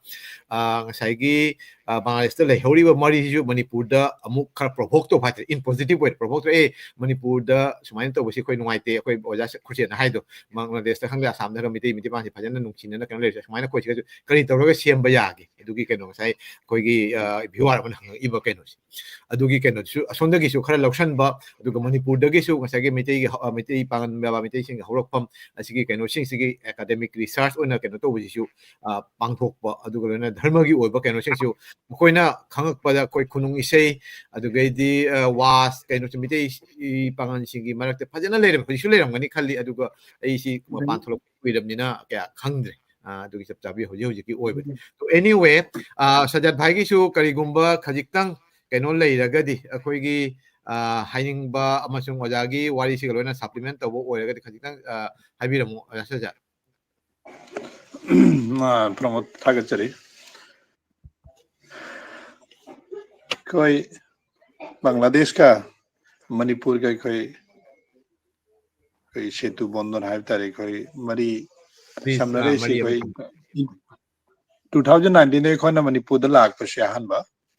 koi mi tara tarung ni ai su adu delegate team gi member amani dahan ba adu ara international Meitei Pangal convention da participate tawrami adu mathang oina Manipur de se oja sing ka sa de se jamayam lak Bangladesh ta lak pasina koi loan gi matang da koi sanskriti matang da si koi aro si matang da char inspiration oina koi kana adjustment gi matang da su aro si kai no ya ni koi khanje dei si dai koi ja koi shweda met la mi koi gi tema du su yauna koi amna su ma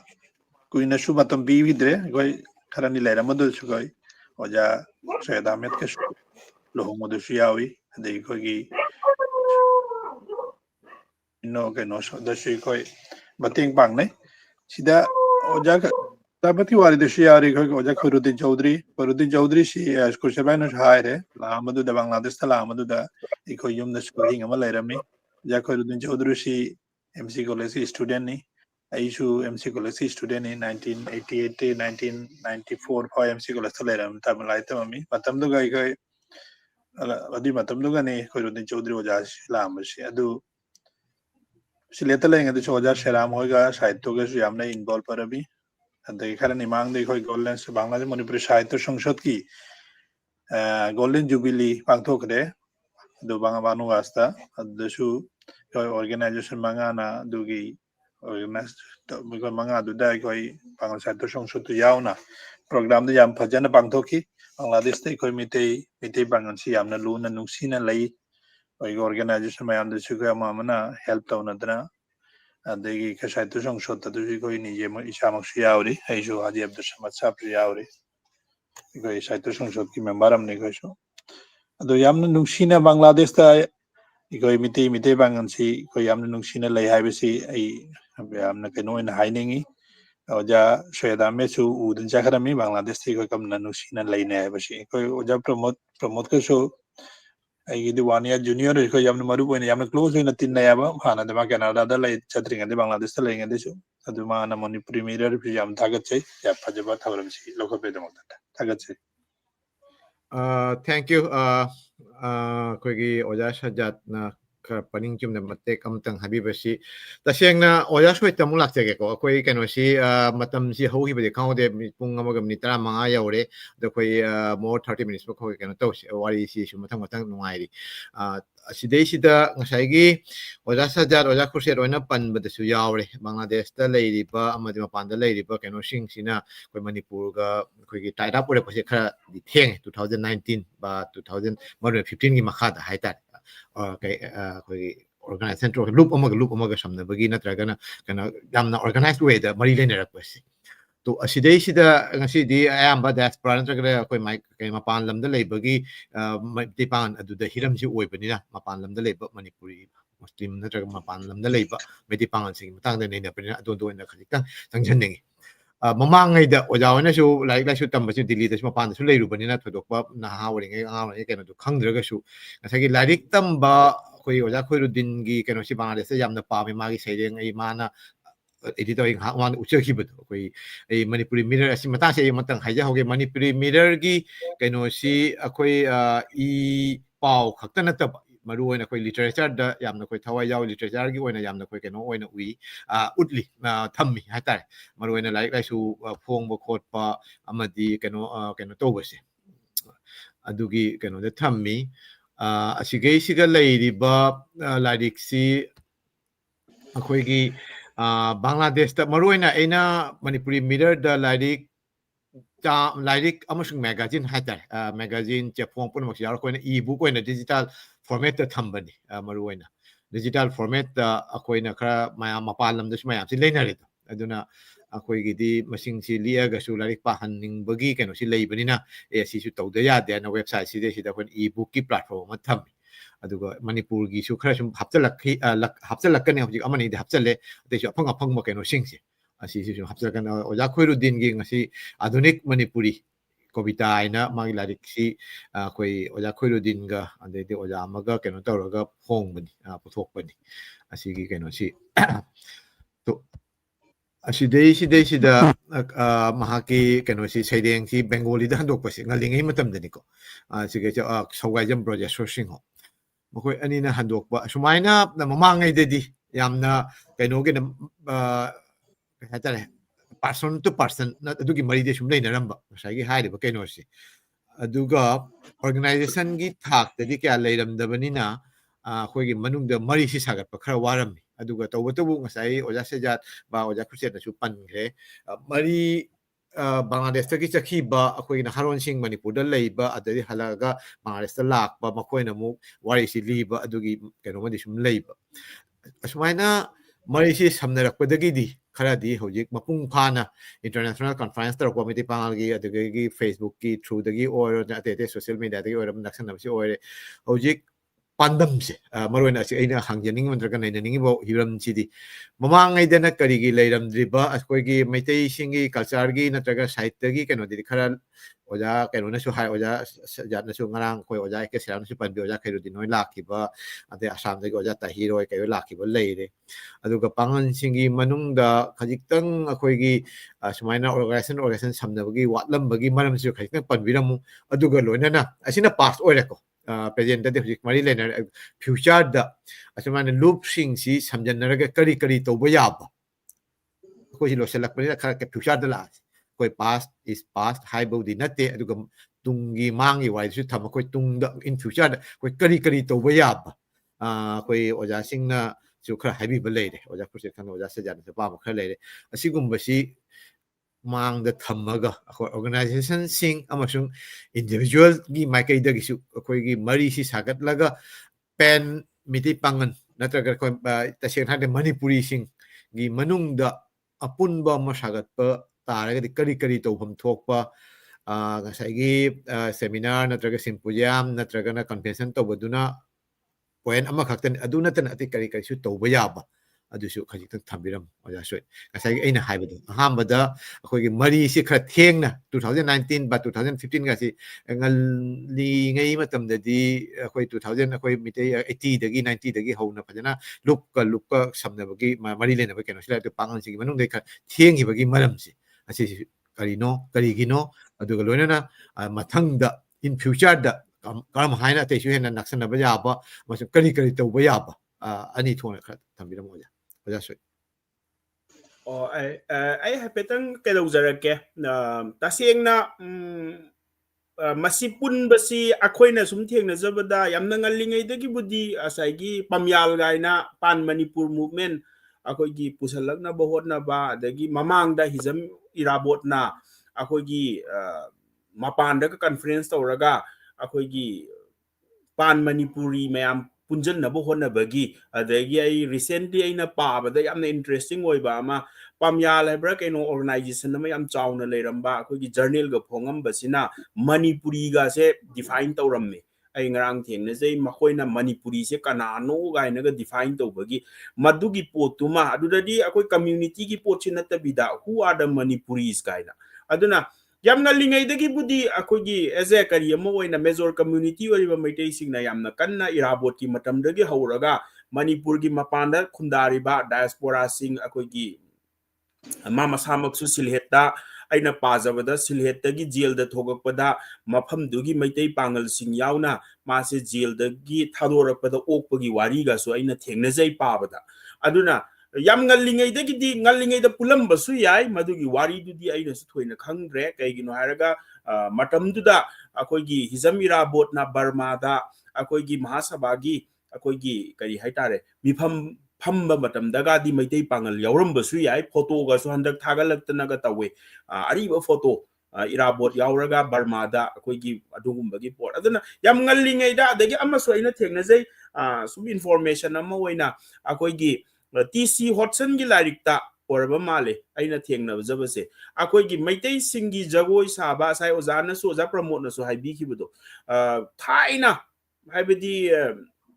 war mamangi haitare second world war first world war gi mamangda akoigi sidagi jagoi sabi kari mayam sing haitare ko nat sanskritan tauba ma sidagi akoi chatpagi wari se mana palle akoigi group oina cultural group oina chatlaga kasardagi hauraga silhet ka koiraga mafam sida program piruraga manipurda mu halakpagi wari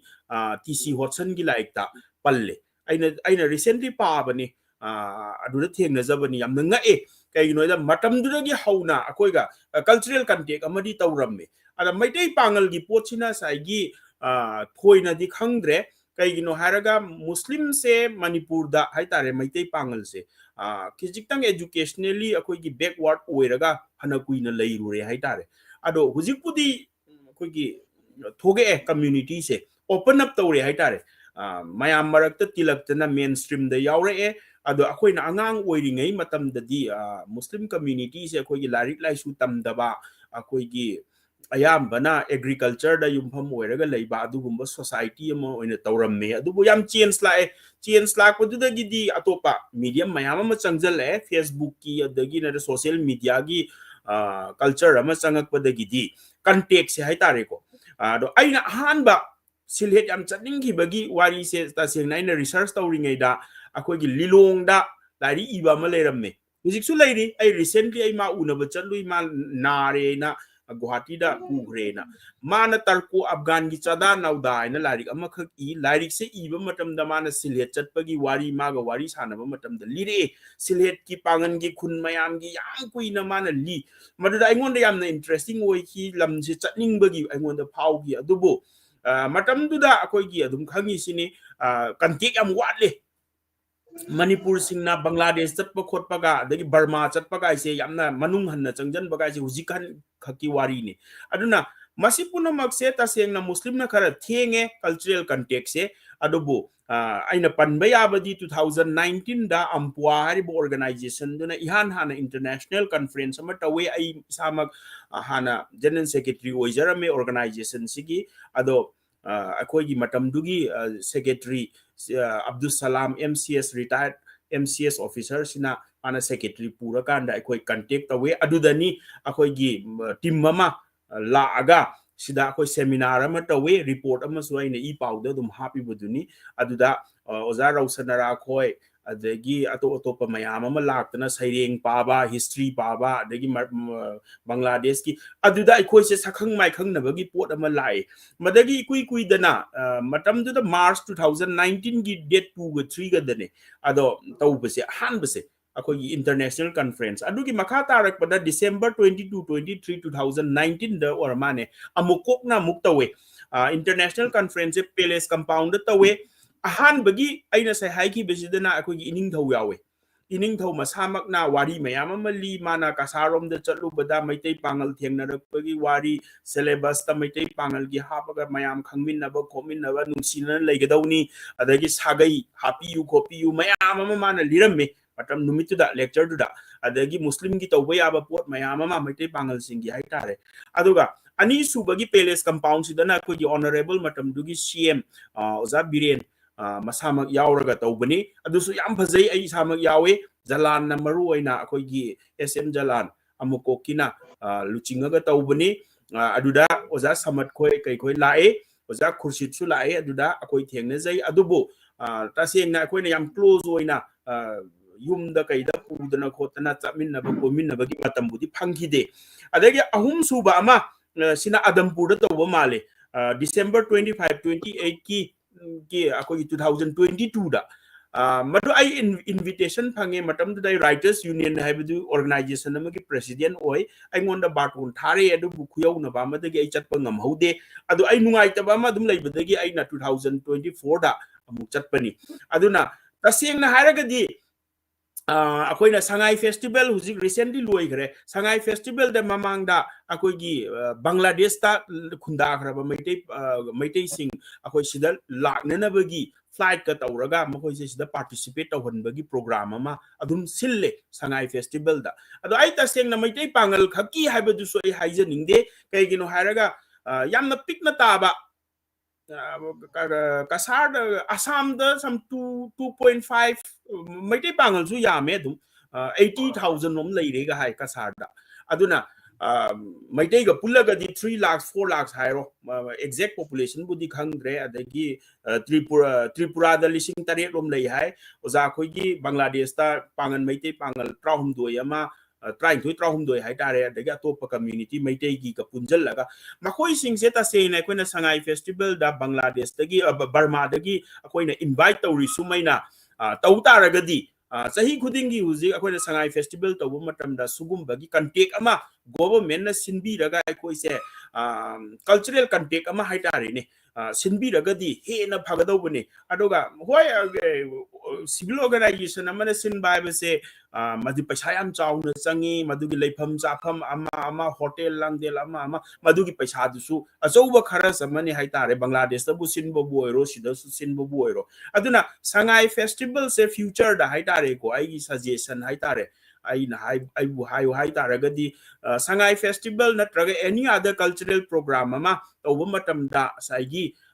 invite tawraga representative lakhan biu haibagi adugumba aduga government na madugi leifam chafam piraga Meitei Pangal amadi Pangal sing literary field da bu oiro culture da bu oiro adagi exhibit tawbagi akoigi bagi cultural exhibit tawbudo oiro punamak se akoina swaida government gi initiative ki makha da tawtaragadi hena close oigani adagi government na intervene tawraga akoina ozaga tharaga Meitei mek tamba bu oiro Manipuri paba bu oiro adagi literature asom da sin bu oiro Manipuri sahitya parishad na budi dum tawe ai oza AK Seramna lakpase ai program yauza howe akoigi GN Dance Academy da tawa program da do oza khoi toina lai ado akoina haisina sagi community mayam asom da leiri base one monolith community amoina ama khaktang oina uraga akoina Manipuri haraga madu diaspora singse akoina sahi amada amukta oiraga su mi nifu ama yankhai ama chama ama government na sinbiraga invite tawbiba taragadi asaigi tawrambadagi hujing ngamkhidre 2022 dagi makhatana ngamkhidre kasarda sinni na tawbu male ado sillagadi am phai 100 recently ai yumakta dala amme kasargi timama ꯃꯈꯣꯏ ꯂꯥꯛꯑꯝꯃꯤ ꯑꯗꯨꯒ ꯑꯩꯒꯤꯗ ꯂꯩꯔꯒ ꯃꯈꯣꯏ chief minister ꯎꯅꯈꯤ governor ꯎꯅꯈꯤ ꯃꯈꯣꯏ Manipuri language ꯑꯗꯒꯤ ꯆꯪꯉꯛꯄꯗ ꯃꯩꯇꯩ ꯄꯥꯡꯒꯜꯁꯤꯡꯗ ꯑꯩꯈꯣꯏꯒꯤ ꯀꯔꯤ ꯍꯥꯏꯇꯥꯔꯦ ꯑꯩꯈꯣꯏꯒꯤ ꯏꯅꯔ ꯂꯥꯏꯟ ꯄꯥꯔꯃꯤꯠ ꯎꯠꯄꯒꯤ ꯃꯁꯤꯒꯤꯁꯦ ꯂꯧꯊꯣꯛꯄꯤꯌꯨ ꯈꯣꯠꯄꯤꯌꯨ ꯃꯌꯥꯝ ꯑꯃ ꯂꯥꯛꯑꯦ ꯁꯨꯒꯨꯝꯕꯒꯤ ꯄꯣꯠ ꯑꯗꯨꯝ ꯍꯥꯏꯅꯕ ꯑꯗꯣ ꯄꯨꯝꯅꯃꯛ ꯑꯁꯦ ꯉꯁꯥꯏꯒꯤ ꯒꯣꯔꯃꯦꯟꯅ ꯏꯁꯨꯁꯦ ꯄꯥꯏꯈꯠꯄꯤꯔꯒ ꯃꯄꯥꯟꯗ ꯂꯩꯔꯤꯕꯁꯤꯡꯁꯦ ꯀꯜꯆꯔ ꯑꯩꯈꯣꯏꯕꯨ ꯌꯥꯝꯅ ꯀꯤ ꯀꯩꯒꯤꯅꯣ ꯍꯥꯏꯔꯒ ꯕꯪꯒ꯭ꯂꯥꯗꯦꯁꯁꯤ ꯉꯁꯥꯏꯒꯤ ꯂꯩꯔꯤꯕ ꯁꯤꯆꯨꯋꯦꯁꯟꯗꯨꯗ ꯃꯈꯣꯏꯒꯤ ꯂꯦꯡꯒ꯭ꯋꯦꯖꯀꯁꯦ ꯃꯥꯡꯈ꯭ꯔꯒ ꯀꯜꯆꯔꯒꯁꯦ ꯃꯥꯡꯈ꯭ꯔꯒꯗꯤ ꯀꯥꯏꯅ ꯃꯅꯤꯄꯨꯔꯗ ꯇꯧꯔꯤꯕ ꯉꯁꯥꯏꯒꯤ ꯃꯣꯗꯔꯅꯥꯏꯖꯦꯁꯟꯒꯤ ꯏꯍꯧꯁꯦ ꯂꯥꯛꯇꯥꯔꯗꯤ ꯕꯪꯒ꯭ꯂꯥꯗꯦꯁꯇꯁꯨ ꯑꯗꯨꯝ ꯃꯥꯡꯖꯜꯂꯛꯀꯅꯤ ꯀꯩꯁꯨ ꯉꯛꯅꯤꯡꯉꯥꯏ ꯑꯣꯏꯗꯦ ꯀꯁꯥꯔꯗꯁꯨ ꯑꯗꯨꯝ ꯃꯥꯡꯉꯛꯀꯅꯤ ꯑꯗꯨꯅ ꯍꯧꯖꯤꯛ ꯑꯣꯖꯥ ꯑꯩꯈꯣꯏꯅꯁꯨ ꯏꯟꯇꯔꯦꯁ ꯂꯩꯔꯒ ꯑꯩꯈꯣꯏꯒꯤ ꯏꯃꯥ ꯂꯣꯟ ꯑꯩꯈꯣꯏꯒꯤ ꯃꯩꯇꯩ ꯄꯥꯡꯒꯜꯁꯤꯡꯅ ꯏꯃꯥ ꯂꯣꯟꯕꯨ ꯍꯤꯡꯍꯟꯅꯕ ꯍꯣꯠꯅꯔꯛꯏꯕ ꯑꯗꯒꯤ ꯐꯤꯖꯦꯠ ꯆꯥꯛꯆꯥꯗ ꯑꯩꯈꯣꯏꯅ ꯍꯥꯏꯗꯤ ꯑꯣꯖꯥ ꯈꯨꯔꯁꯤꯠꯅ ꯍꯥꯏꯗꯣ ꯑꯩꯈꯣꯏꯅ ꯍꯦꯟꯅ ꯃꯑꯣꯡ ꯇꯥꯅ ꯑꯩꯈꯣꯏꯅ ꯉꯥꯛꯏꯒ ꯍꯥꯏꯁꯦ ꯁꯤ ꯌꯥꯝꯅ ꯊꯥꯒꯠꯅꯤꯡꯉꯥꯏꯅꯤ ꯍꯥꯏꯇꯥꯔꯦ ꯇꯁꯦꯡꯅꯗꯤ ꯑꯩꯗꯤ ꯌꯥꯝꯅ ꯉꯛꯏ ꯀꯩꯒꯤꯅꯣ ꯍꯥꯏꯔꯒ ꯆꯍꯤ 200ꯔꯣꯝꯁꯦ ꯕꯦꯡꯒꯣꯂꯤ ꯃꯨꯁꯂꯤꯝ ꯃꯌꯥꯝꯗꯨꯒꯤ ꯃꯔꯛꯇ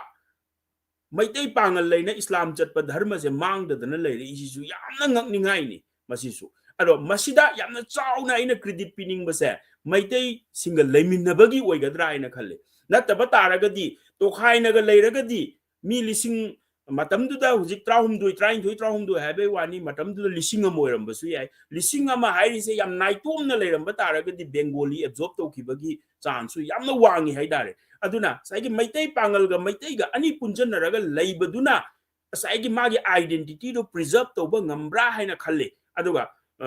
ꯕꯦꯡꯒꯣꯂꯤꯒ ꯑꯩꯈꯣꯏꯒꯤ ꯑꯩꯅ ꯊꯦꯡꯅꯖꯔꯛꯄꯗ ꯃꯩꯇꯩ ꯄꯥꯡꯒꯜꯁꯤꯡꯒ ꯑꯗꯒꯤ ꯕꯦꯡꯒꯣꯂꯤ ꯃꯨꯁꯂꯤꯝꯁꯤꯡꯒ ꯂꯧꯅꯕꯁꯨ ꯎꯗꯦ ꯌꯥꯝꯅ ꯉꯛꯏꯁꯦ ꯑꯩꯈꯣꯏ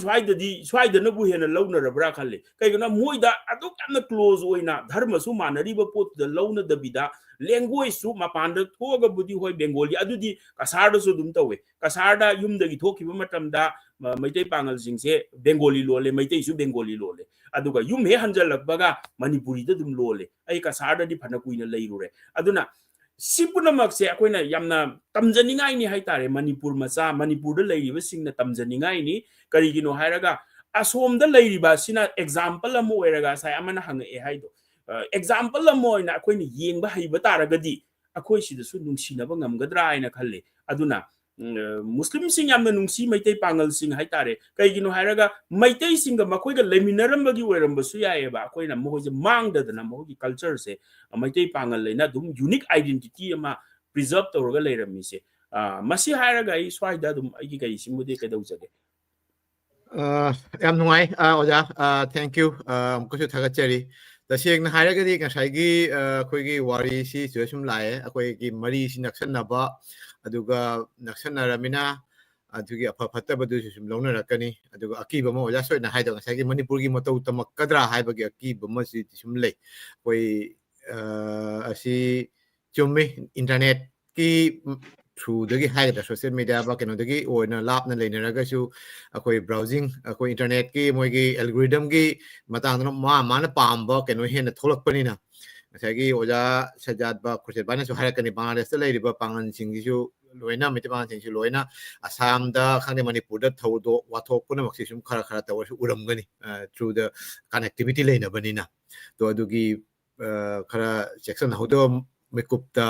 ꯐꯠꯇꯕ ꯅꯠꯇ꯭ꯔꯒ ꯇꯧꯍꯟꯅꯤꯡꯗꯕ ꯅꯠꯇ꯭ꯔꯒ ꯀꯩ ꯍꯥꯏꯇꯥꯔꯦ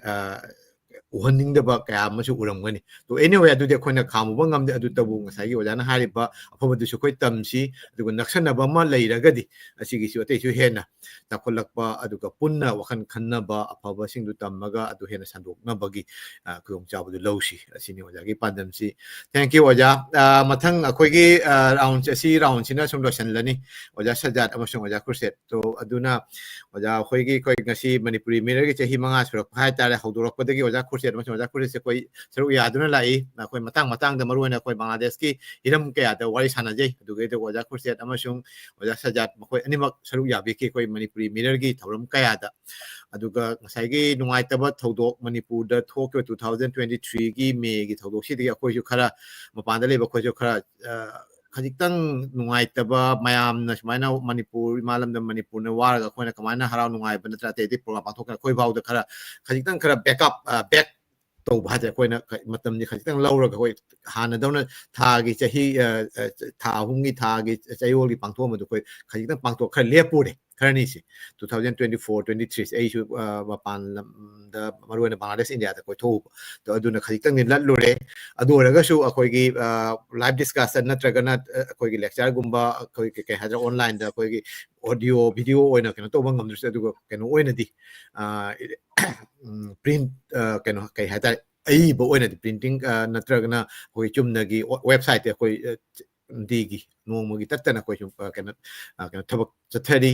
ꯃꯐꯝ ꯃꯐꯝꯗ ꯂꯩꯔꯤꯕ ꯄ꯭ꯔꯣꯒ꯭ꯔꯥꯝ ꯑꯁꯥꯝꯗꯕꯨ ꯑꯣꯏꯔꯣ ꯃꯅꯤꯄꯨꯔꯗꯕꯨ ꯑꯣꯏꯔꯣ ꯇ꯭ꯔꯤꯄꯨꯔꯥꯗꯕꯨ ꯑꯣꯏꯔꯣ ꯑꯩꯈꯣꯏꯒ ꯃꯔꯤ ꯂꯩꯅꯕ ꯃꯔꯨꯑꯣꯏꯅ ꯄꯣꯖꯤꯇꯤꯚ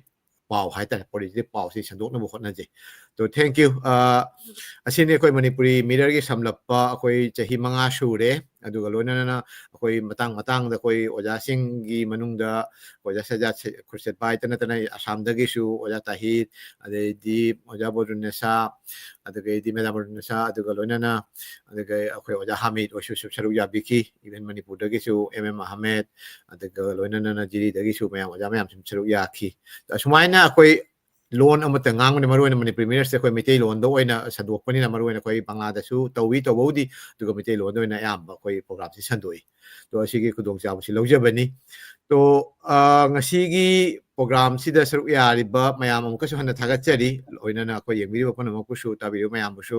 ꯑꯗꯨꯒ ꯀ꯭ꯂꯣꯖꯤꯡ ꯔꯤꯃꯥꯔꯛ ꯑꯣꯏꯅ ꯍꯥꯏꯇꯥꯔꯦ ꯑꯣꯖꯥ ꯈꯨꯔꯁꯦꯠ ꯀ꯭ꯂꯣꯖꯤꯡ ꯔꯤꯃꯥꯔꯛ ꯑꯣꯖꯥ ꯁꯣꯏꯅꯁꯨ ꯄꯥꯎꯗꯝꯕ ꯍꯥꯏꯇꯥꯔꯦ ꯑꯩꯈꯣꯏ ꯕꯪꯒ꯭ꯂꯥꯗꯦꯁꯇ ꯂꯥꯛꯑꯝꯕ ꯃꯅꯤꯄꯨꯔꯗ ꯑꯣꯖꯥ ꯑꯣꯏꯅ ꯆꯠꯂꯨꯕ ꯑꯗꯨꯒꯤ ꯃꯇꯥꯡꯁꯨ ꯈꯔ ꯁꯨꯝ ꯇꯝꯕꯤꯔꯦ ꯇꯣ ꯑꯁꯤꯒꯤ ꯃꯇꯥꯡꯗꯁꯨ ꯑꯣꯖꯥꯒꯤ ꯀꯣꯃꯦꯟ ꯂꯩꯔꯒꯗꯤ ꯈꯖꯤꯛꯇꯪ ꯍꯥꯏꯕꯤꯌꯨ ꯑꯗꯨꯒ ꯂꯣꯏꯅꯅ ꯃꯅꯤꯄꯨꯔꯤ ꯃꯤꯔꯔꯒꯤ 5 ꯑꯩꯈꯣꯏ 5th anniversary ꯉꯁꯤꯁꯤꯅ ꯃꯅꯤꯅꯤ ꯁꯨꯕ ꯀꯩꯅꯣꯅꯤ ꯑꯁꯤꯒꯤ ꯁꯤ ꯂꯣꯏꯔꯒ ꯃꯊꯪꯗ ꯑꯩꯈꯣꯏ ꯙꯀꯥꯗ ꯍꯥꯏꯇꯥꯔꯦ ꯙꯀꯥꯗ ꯑꯩꯈꯣꯏ ꯏꯟ ꯄꯥꯔꯁꯟ ꯍꯥꯏꯕ꯭ꯔꯤꯠ ꯃꯣꯗꯇ ꯑꯩꯈꯣꯏ ꯑꯣꯟꯂꯥꯏꯟꯗ ꯑꯩꯈꯣꯏ ꯈꯔ ꯁꯔꯨꯛ ꯌꯥꯒꯅꯤ ꯂꯣꯏꯅꯅ ꯃꯄꯥꯟ ꯃꯅꯤꯄꯨꯔꯗ ꯂꯩꯕ ꯅꯠꯇ꯭ꯔꯒꯅ ꯑꯩꯈꯣꯏ ꯕꯪꯒ꯭ꯂꯥꯗꯦꯁꯀꯤ ꯃꯄꯥꯟꯗ ꯂꯩꯕ ꯄꯨꯝꯅꯃꯛꯁꯨ ꯑꯩꯈꯣꯏ ꯖꯨꯝꯒꯤ ꯂꯤꯡꯛ ꯑꯃꯁꯨ ꯑꯩꯈꯣꯏ ꯊꯝꯒꯅꯤ ꯑꯗꯨꯗꯒꯤ ꯃꯌꯥꯝꯁꯨ ꯁꯨꯝ ꯁꯔꯨꯛ ꯌꯥꯕ ꯌꯥꯒꯅꯤ ꯑꯗꯨꯒ ꯏꯟ ꯄꯥꯔꯁꯟ ꯑꯣꯏꯅꯗꯤ ꯙꯀꯥꯗ ꯂꯩꯕ ꯕꯪꯒ꯭ꯂꯥꯗꯦꯁꯀꯤ ꯅꯍꯥꯔꯣꯟꯁꯤꯡ ꯑꯍꯜꯁꯤꯡ ꯃꯔꯨꯑꯣꯏꯅ ꯑꯩꯈꯣꯏ ꯀꯦꯄꯤꯇꯦꯜ ꯁꯤꯇꯤꯅꯤ ꯑꯗꯨꯗ ꯂꯩꯕ ꯃꯌꯥꯝꯁꯤꯡꯁꯤꯒ ꯁꯔꯨꯛ ꯌꯥꯕꯤꯗꯨꯅ ꯄꯨꯟꯅ ꯀ꯭ꯂꯣꯖꯤꯡ ꯁꯤꯔꯤꯃꯣꯅꯤꯁꯤ ꯄꯥꯡꯊꯣꯛꯀꯅꯤ ꯙꯀꯥꯗ ꯏꯟ ꯄꯥꯔꯁꯟ ꯑꯣꯏꯅ ꯑꯗꯨꯗꯁꯨ ꯃꯌꯥꯝ ꯁꯔꯨꯛ ꯌꯥꯕꯤꯌꯨ ꯃꯌꯥꯝꯒꯤ ꯋꯥꯍꯪ ꯄꯥꯎꯈꯨꯝꯁꯨ ꯑꯩꯈꯣꯏ ꯑꯗꯨꯒꯤ ꯁꯦꯁꯟ ꯑꯃꯁꯨ ꯊꯝꯖꯒꯅꯤ ꯑꯁꯤꯅꯤ ꯑꯩꯈꯣꯏ ꯂꯣꯏꯁꯤꯟꯕ ꯊꯧꯔꯝꯁꯤꯅ ꯇꯥꯡ 5 ꯗꯤꯁꯦꯝꯕꯔꯒꯤ ꯇꯥꯡ 5 ꯏꯔꯥꯏ ꯅꯨꯃꯤꯠꯇ ꯇꯥꯔꯦ ꯑꯩꯈꯣꯏ ꯕꯪꯒ꯭ꯂꯥꯗꯦꯁꯀꯤꯗꯤ ꯏꯔꯥꯏ ꯅꯨꯃꯤꯠꯁꯤ ꯐ꯭ꯔꯥꯏꯗꯦꯁꯤ ꯗꯦ ꯑꯣꯐꯅꯤ ꯑꯗꯨꯅ ꯗꯦ ꯑꯣꯐꯇ ꯑꯣꯏꯅ ꯊꯝꯃꯦ ꯑꯗꯨ ꯃꯄꯥꯟ ꯏꯟꯗꯤꯌꯥꯒꯤ ꯑꯣꯏꯅꯗꯤ ꯈꯔ ꯅꯨꯡꯉꯥꯏꯔꯣꯏꯗ꯭ꯔꯥ ꯈꯪꯗꯦ ꯇꯧꯕꯇꯕꯨ ꯑꯩꯈꯣꯏ ꯅꯨꯡꯊꯤꯟꯗ ꯑꯣꯏꯅ ꯑꯩꯈꯣꯏ ꯊꯕꯛ ꯂꯣꯏꯁꯤꯜꯂꯛꯄ ꯄꯨꯡ 3 ꯍꯧꯒꯅꯤ ꯑꯗꯨꯒ ꯋꯥꯔꯤ ꯋꯥꯇꯥꯏ ꯅꯠꯇ꯭ꯔꯒꯅ ꯑꯩꯈꯣꯏ ꯆꯞ ꯆꯥꯕꯤ ꯃꯦꯏꯟ ꯄ꯭ꯔꯣꯒ꯭ꯔꯥꯝꯗ ꯑꯩꯈꯣꯏ ꯄꯨꯡ 3 ꯑꯣꯏꯒꯅꯤ ꯕꯪꯒ꯭ꯂꯥꯗꯦꯁꯀꯤꯅ ꯄꯨꯡ 3 ꯏꯟꯗꯤꯌꯥꯒꯤꯅ ꯄꯨꯡ 3:30 ꯃꯔꯤꯒꯤꯗꯨꯒ ꯁꯨꯝ ꯇꯥꯔꯅꯤ ꯑꯗꯣ ꯑꯁꯤꯅꯤ ꯑꯩꯈꯣꯏꯒꯤ ꯁꯝꯂꯞꯄ ꯄ꯭ꯔꯣꯒ꯭ꯔꯥꯝ ꯍꯧꯖꯤꯛ ꯑꯔꯣꯏꯕ ꯑꯣꯏꯅ ꯍꯥꯏꯇꯥꯔꯦ ꯀꯣꯟꯚꯣꯀꯦꯁꯟ ꯔꯤꯃꯥꯔꯛ ꯑꯩꯈꯣꯏ ꯄꯨꯡ 1:40 ꯌꯧꯔꯛꯇꯧꯔꯦ ꯁꯣ ꯋꯤꯊꯤꯟ ꯄꯨꯡ 2ꯒꯤ ꯃꯅꯨꯡꯗ ꯑꯩꯈꯣꯏ ꯀꯩꯅꯣꯁꯤ ꯉꯁꯤꯒꯤ ꯊꯕꯛꯁꯤ ꯂꯣꯏꯁꯤꯟꯅꯕ ꯇꯧꯖꯒꯅꯤ ꯑꯣꯖꯥ ꯈꯨꯔꯁꯦꯠ ꯁꯣ ꯀ꯭ꯂꯣꯖꯤꯡ ꯔꯤꯃꯥꯔꯛ ꯑꯦꯟ ꯑꯣꯖꯥꯒꯤ ꯍꯥꯏꯅꯤꯡꯕ ꯑꯣꯖꯥ ꯁꯃꯠꯇꯤ ꯌꯥꯎꯕ ꯉꯝꯈꯤꯗꯦ ꯃꯥꯒꯤ ꯃꯁꯥꯒꯤ ꯈꯔ ꯀꯩꯅꯣ ꯇꯧ ꯑꯣꯖꯥ ꯁꯃꯠꯁꯨ ꯌꯥꯎꯍꯟꯅꯤꯡꯉꯝꯕꯅꯤ ꯑꯗꯣ ꯑꯣꯖꯥ ꯈꯨꯔꯁꯦꯠꯅꯁꯨ ꯁꯨꯝ ꯕꯪꯒ꯭ꯂꯥꯗꯦꯁꯀꯤ ꯃꯥꯒꯤꯗꯒꯤ ꯀꯔꯤ ꯍꯥꯏꯅꯤꯡꯕ ꯑꯃꯁꯨꯡ ꯑꯣꯖꯥꯒꯤ ꯑꯣꯏꯕ ꯑꯣꯖꯥ ꯁꯣꯏꯗ ꯊꯝꯕꯤꯔꯝꯕ ꯋꯥꯍꯩꯁꯤꯡꯗꯨꯒꯁꯨ ꯑꯣꯖꯥꯅ ꯀꯔꯤ ꯍꯥꯏꯅꯤꯡꯕ ꯑꯗꯨꯒꯤ ꯃꯇꯥꯡ ꯑꯃꯁꯨꯡ ꯀ꯭ꯂꯣꯖꯤꯡ ꯔꯤꯃꯥꯔꯛ ꯍꯥꯏꯇꯥꯔꯦ ꯑꯣꯖꯥꯒꯤ ꯑꯔꯣꯏꯕ ꯋꯥꯍꯩ ꯈꯖꯤꯛꯇꯪ ꯊꯝꯕꯤꯔꯝꯃꯨ ꯊꯥꯒꯠꯆꯔꯤ ꯕ꯭ꯔꯣꯟ ꯉꯁꯥꯏ ꯋꯥꯔꯤ ꯁꯥꯟꯅꯕ ꯃꯌꯥꯝꯁꯤ ꯌꯥꯝꯅ ꯑꯩꯈꯣꯏꯅ ꯈꯟꯕꯗ ꯍꯧꯖꯤꯛ ꯁꯤꯒꯤ ꯄ꯭ꯔꯣꯒ꯭ꯔꯥꯝꯁꯤꯗ ꯌꯦꯡꯉꯤꯕ ꯃꯤ ꯃꯌꯥꯝꯁꯨ ꯌꯥꯝꯅ ꯀꯥꯟꯅꯕ ꯑꯣꯏꯒꯗ꯭ꯔꯥ ꯍꯥꯏꯅ ꯈꯜꯂꯤ ꯑꯗꯨ ꯉꯁꯤꯒꯤ ꯄ꯭ꯔꯣꯒ꯭ꯔꯥꯝꯁꯤꯒ ꯑꯩꯈꯣꯏꯅ ꯍꯥꯏꯅꯤꯡꯕꯗꯤ ꯃꯅꯤꯄꯨꯔ ꯃꯤꯔꯔꯕꯨ ꯌꯥꯝ ꯊꯥꯒꯠꯆꯔꯤ ꯑꯁꯤꯒꯨꯝꯂꯕ ꯄ꯭ꯂꯦꯠꯐꯣꯔꯝ ꯑꯃꯗ ꯑꯣꯖꯥ ꯁꯩꯌꯦꯗ ꯑꯍꯃꯗ ꯀꯨꯝꯕ ꯅꯠꯇ꯭ꯔꯒ ꯌꯦꯡꯕꯤꯔꯤꯕ ꯃꯌꯥꯝꯁꯤ ꯑꯩꯈꯣꯏꯒ ꯁꯛꯃꯥꯏ ꯈꯪꯅꯕ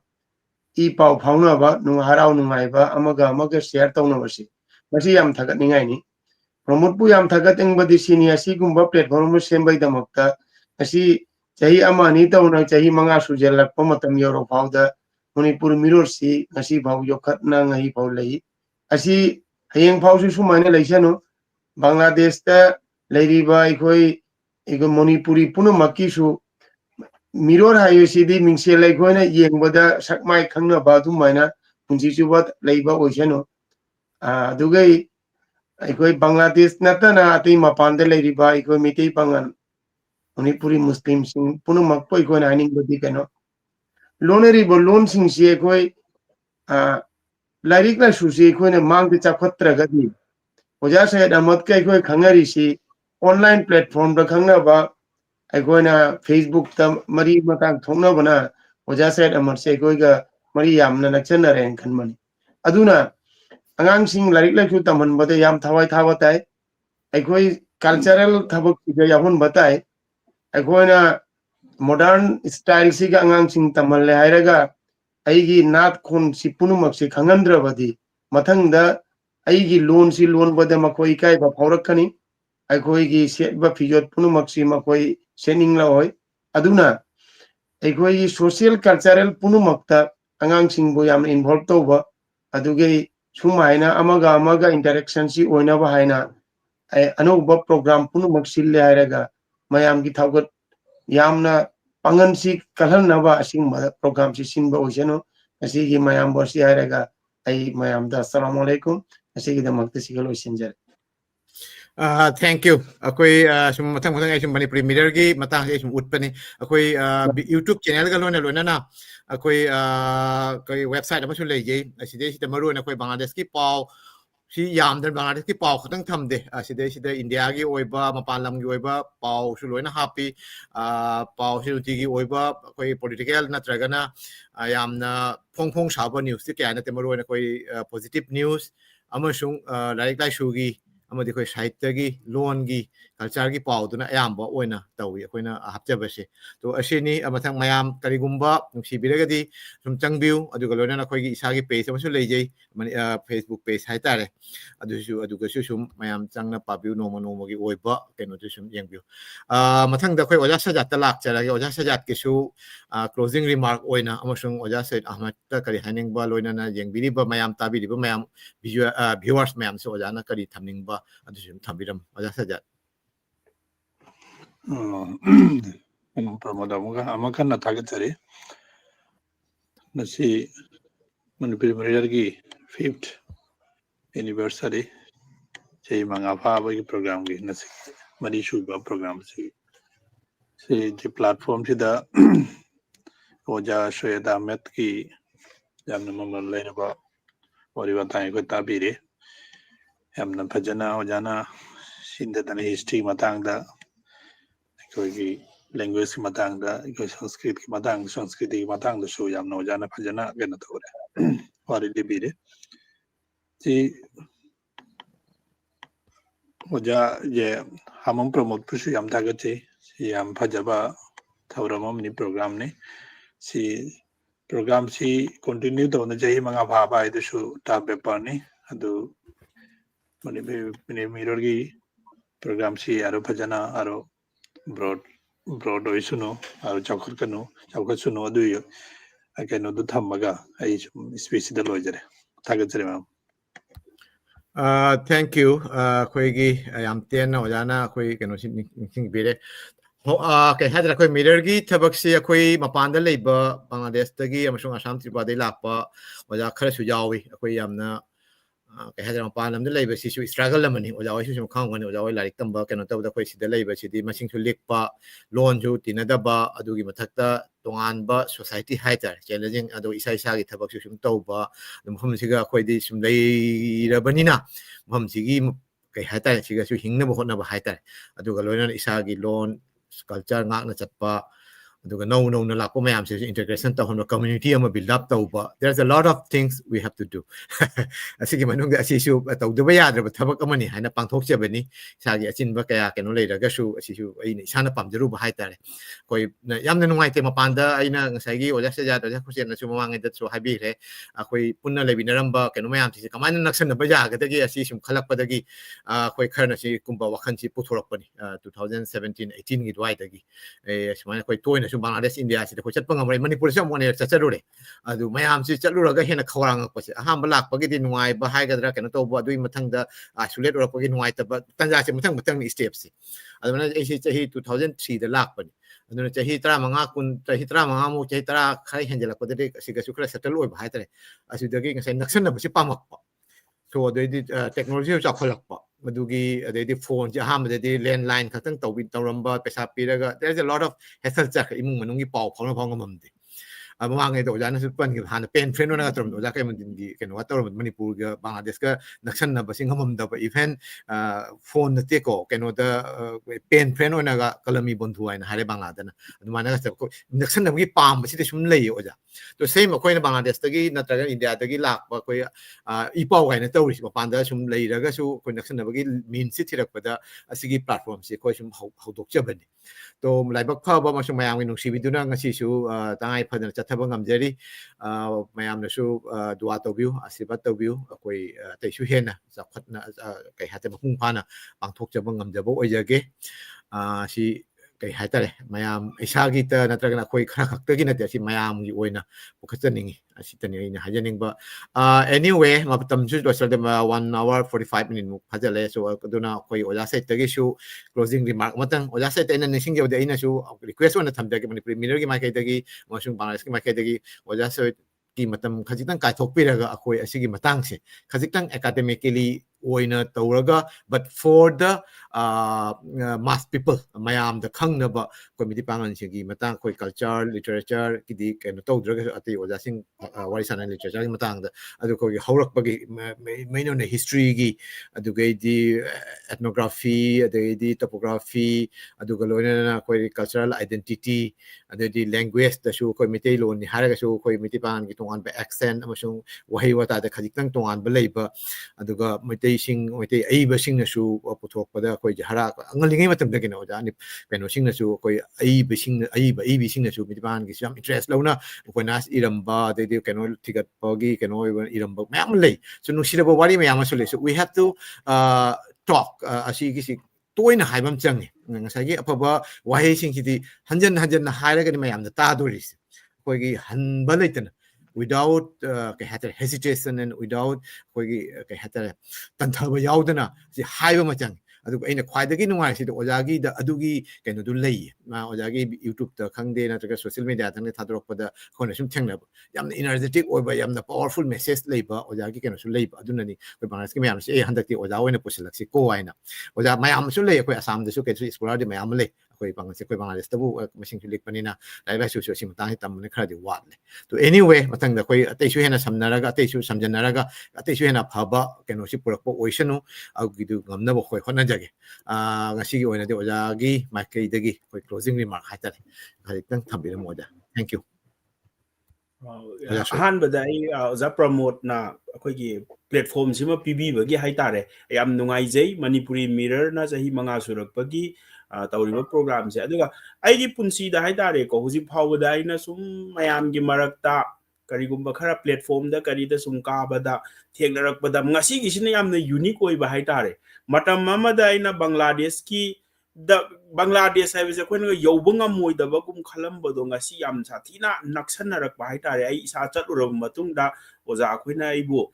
ꯀꯩ ꯍꯥꯏꯇꯥꯔꯦ ꯉꯁꯤꯒꯤ ꯄ꯭ꯂꯦꯠꯐꯣꯝꯁꯤꯗ ꯄꯨꯊꯣꯛꯑꯒ ꯀꯔꯤꯒꯨꯝꯕ ꯈꯔ ꯈꯟꯅꯁꯤꯒ ꯍꯥꯏꯔꯛꯄꯁꯦ ꯌꯥꯝꯅ ꯑꯩꯉꯣꯟꯗ ꯌꯥꯝ ꯌꯨꯅꯤꯛ ꯑꯣꯏꯕ ꯍꯥꯏꯇꯥꯔꯦ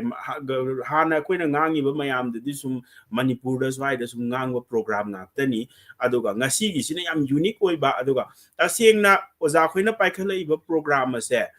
ꯃꯅꯤꯄꯨꯔꯗ ꯌꯥꯝ ꯆꯥꯎꯅ ꯏꯝꯄꯦꯛ ꯂꯩꯒꯅꯤ ꯃꯁꯤꯒꯤ ꯀꯩꯒꯤꯅꯣ ꯍꯥꯏꯔ ꯀꯝꯃ꯭ꯌꯨꯅꯤꯇꯤꯒꯤ ꯃꯔꯛꯇ ꯑꯟꯗꯔꯁꯇꯦꯟꯗꯤꯡ ꯑꯃ ꯄꯨꯔꯛꯄꯗ ꯃꯁꯤꯒꯨꯝꯕ ꯄ꯭ꯔꯣꯒ꯭ꯔꯥꯝꯁꯤꯅ ꯌꯥꯝ ꯆꯥꯎꯅ ꯃꯇꯦꯡ ꯄꯥꯡꯒꯗ꯭ꯔꯥ ꯍꯥꯏꯅ ꯈꯜꯂꯤ ꯍꯣꯏ ꯑꯣꯖꯥꯒꯤ ꯑꯆꯤꯟꯕ ꯃꯌꯥꯝ ꯑꯃ ꯑꯗꯨꯒ ꯁꯔꯀꯝꯁꯇꯦꯟꯁꯇꯨꯗꯤ ꯑꯣꯖꯥꯅ ꯀꯅꯥꯗꯥꯗ ꯂꯩꯔꯒ ꯃꯁꯤꯒꯤ ꯇꯧꯔꯛꯏꯕ ꯄ꯭ꯔꯣꯒ꯭ꯔꯥꯝꯁꯦ ꯑꯣꯖꯥꯅꯕꯨꯗꯤ ꯍꯣꯏ ꯁꯨꯝ ꯅꯛꯁꯟꯅꯅꯤꯡꯕꯒꯤ ꯈꯪꯅꯤꯡꯕꯒꯤ ꯍꯥꯏꯔꯝꯕ ꯌꯥꯏ ꯑꯗꯨꯕꯨ ꯑꯩꯒꯤ ꯋꯥꯈꯜꯗꯗꯤ ꯃꯁꯤ ꯌꯥꯝ ꯆꯥꯎꯅ ꯏꯝꯄꯦꯛ ꯑꯃ ꯄꯤꯒꯗꯧꯕ ꯑꯗꯨꯒꯨꯝꯕ ꯄ꯭ꯔꯣꯒ꯭ꯔꯥꯝ ꯑꯃꯅꯤꯅ ꯂꯧꯖꯩ ꯀꯔꯤꯒꯤꯅꯣ ꯍꯥꯏꯔꯒ ꯑꯩꯈꯣꯏꯅ ꯁꯤꯗ ꯇꯣꯈꯥꯏ ꯇꯥꯔꯒ ꯂꯩꯕ ꯃꯥꯟꯕ ꯑꯩꯈꯣꯏꯒꯤ ꯀꯝꯃ꯭ꯌꯨꯅꯤꯇꯤ ꯃꯌꯥꯝꯁꯦ ꯃꯅꯤꯄꯨꯔꯗ ꯃꯇꯝ ꯑꯃꯗ ꯌꯥꯝ ꯅꯨꯡꯁꯤꯅꯅ ꯂꯩꯔꯝꯃꯦ ꯑꯗꯣ ꯍꯧꯖꯤꯛꯇꯤ ꯉꯁꯥꯏ ꯍꯥꯏꯈ꯭ꯔꯤꯗꯨꯅꯤ 2023ꯗꯒꯤꯗꯤ ꯑꯩꯈꯣꯏꯒꯤꯁꯤꯗ ꯀꯝꯃ꯭ꯌꯨꯅꯤꯇꯤꯒꯤ ꯑꯦꯁꯔꯁꯟ ꯑꯃ ꯑꯩꯈꯣꯏꯒꯤ ꯑꯥꯏꯗꯦꯟꯇꯤꯇꯤ ꯄꯣꯂꯤꯇꯤꯛꯁ ꯁꯥꯟꯅꯔꯛꯄ ꯈꯣꯠꯅꯔꯛꯄ ꯑꯩꯒꯤ ꯀꯝꯃ꯭ꯌꯨꯅꯤꯇꯤꯗꯒꯤ ꯍꯦꯟꯅ ꯑꯇꯣꯞꯄ ꯎꯅꯔꯛꯇꯕ ꯁꯤꯒꯨꯝꯕ ꯁꯤꯆꯨꯋꯦꯁꯟꯁꯤꯗ ꯑꯣꯖꯥ ꯑꯩꯈꯣꯏꯅ ꯇꯧꯔꯤꯕ ꯄ꯭ꯔꯣꯒ꯭ꯔꯥꯝꯁꯤꯅ ꯌꯥꯝꯅ ꯁꯥꯊꯤꯅ ꯀꯔꯤ ꯍꯥꯏꯇꯥꯔꯦ ꯑꯩꯈꯣꯏꯒꯤ ꯑꯦꯛꯖꯥꯝꯄꯜ ꯑꯃ ꯑꯣꯏꯅ ꯑꯩꯈꯣꯏꯗꯤ ꯁꯤꯗ ꯌꯥꯝ ꯅꯨꯡꯁꯤꯅꯅ ꯂꯩꯅ ꯅꯈꯣꯏꯅ ꯀꯔꯤꯅꯣ ꯇꯧꯔꯤꯗꯣ ꯍꯥꯏꯕꯒꯤ ꯑꯗꯨꯒꯨꯝꯕ ꯑꯩꯈꯣꯏꯗ ꯃꯤꯔꯔ ꯑꯃ ꯃꯤꯡꯁꯦꯟ ꯑꯃ ꯎꯠꯄ ꯍꯥꯏꯕꯗꯣ ꯑꯩꯈꯣꯏꯗ ꯅꯣꯏ ꯇꯧꯔꯤꯗꯣ ꯁꯣꯏꯔꯦ ꯍꯥꯏꯕꯗꯣ ꯃꯗꯨ ꯎꯠꯄ ꯉꯝꯒꯅꯤꯅ ꯑꯩꯅ ꯈꯟꯖꯩ ꯃꯊꯪꯗꯁꯨ ꯑꯣꯖꯥ ꯑꯩꯈꯣꯏꯅ ꯑꯗꯨꯝ ꯍꯥꯏꯕꯤꯔꯣ ꯑꯩꯈꯣꯏ ꯑꯗꯨꯝ ꯌꯥꯎꯖꯒꯦ aduga Manipur haibasidi tasengna hujikse akoise Kanada yengaga akoise kari tawdoino punjan mangam doino oina ko ngauraga leiba tanja sida oza akoina silaiba program se pak sanna sum khangakpa taragadi yam sathina kogi achauba role amani haitare ko akoigi marak sida barrier ama leiriba se thuaira aga akoi masen se nungsinana leigadawni haiba aduna ai amuka so hanna saigi Manipuri mirror gi role yam chawi masi adum chathabiu aduga hena Meitei Pangal Meitei singa anigi sigi dialogue ka se khara toina tawrakanda swaida su saigi tokhai ba community gi to oiba interest sembo organization mayam su dum leitaba nati lei si singse loinamak bhap tarakadra aina khanjai haidare akoi su adugi message khaktani akoi ne sida tawri se pangal lama thoga aga Meitei ama chaigadawni haibagi attitude to thadu asi haina akoi swaida taunai sidi akoi gi community ama hunnaraga nungai boina sum taunare akoi gi se laibak thibase aduna oza khoine sila isina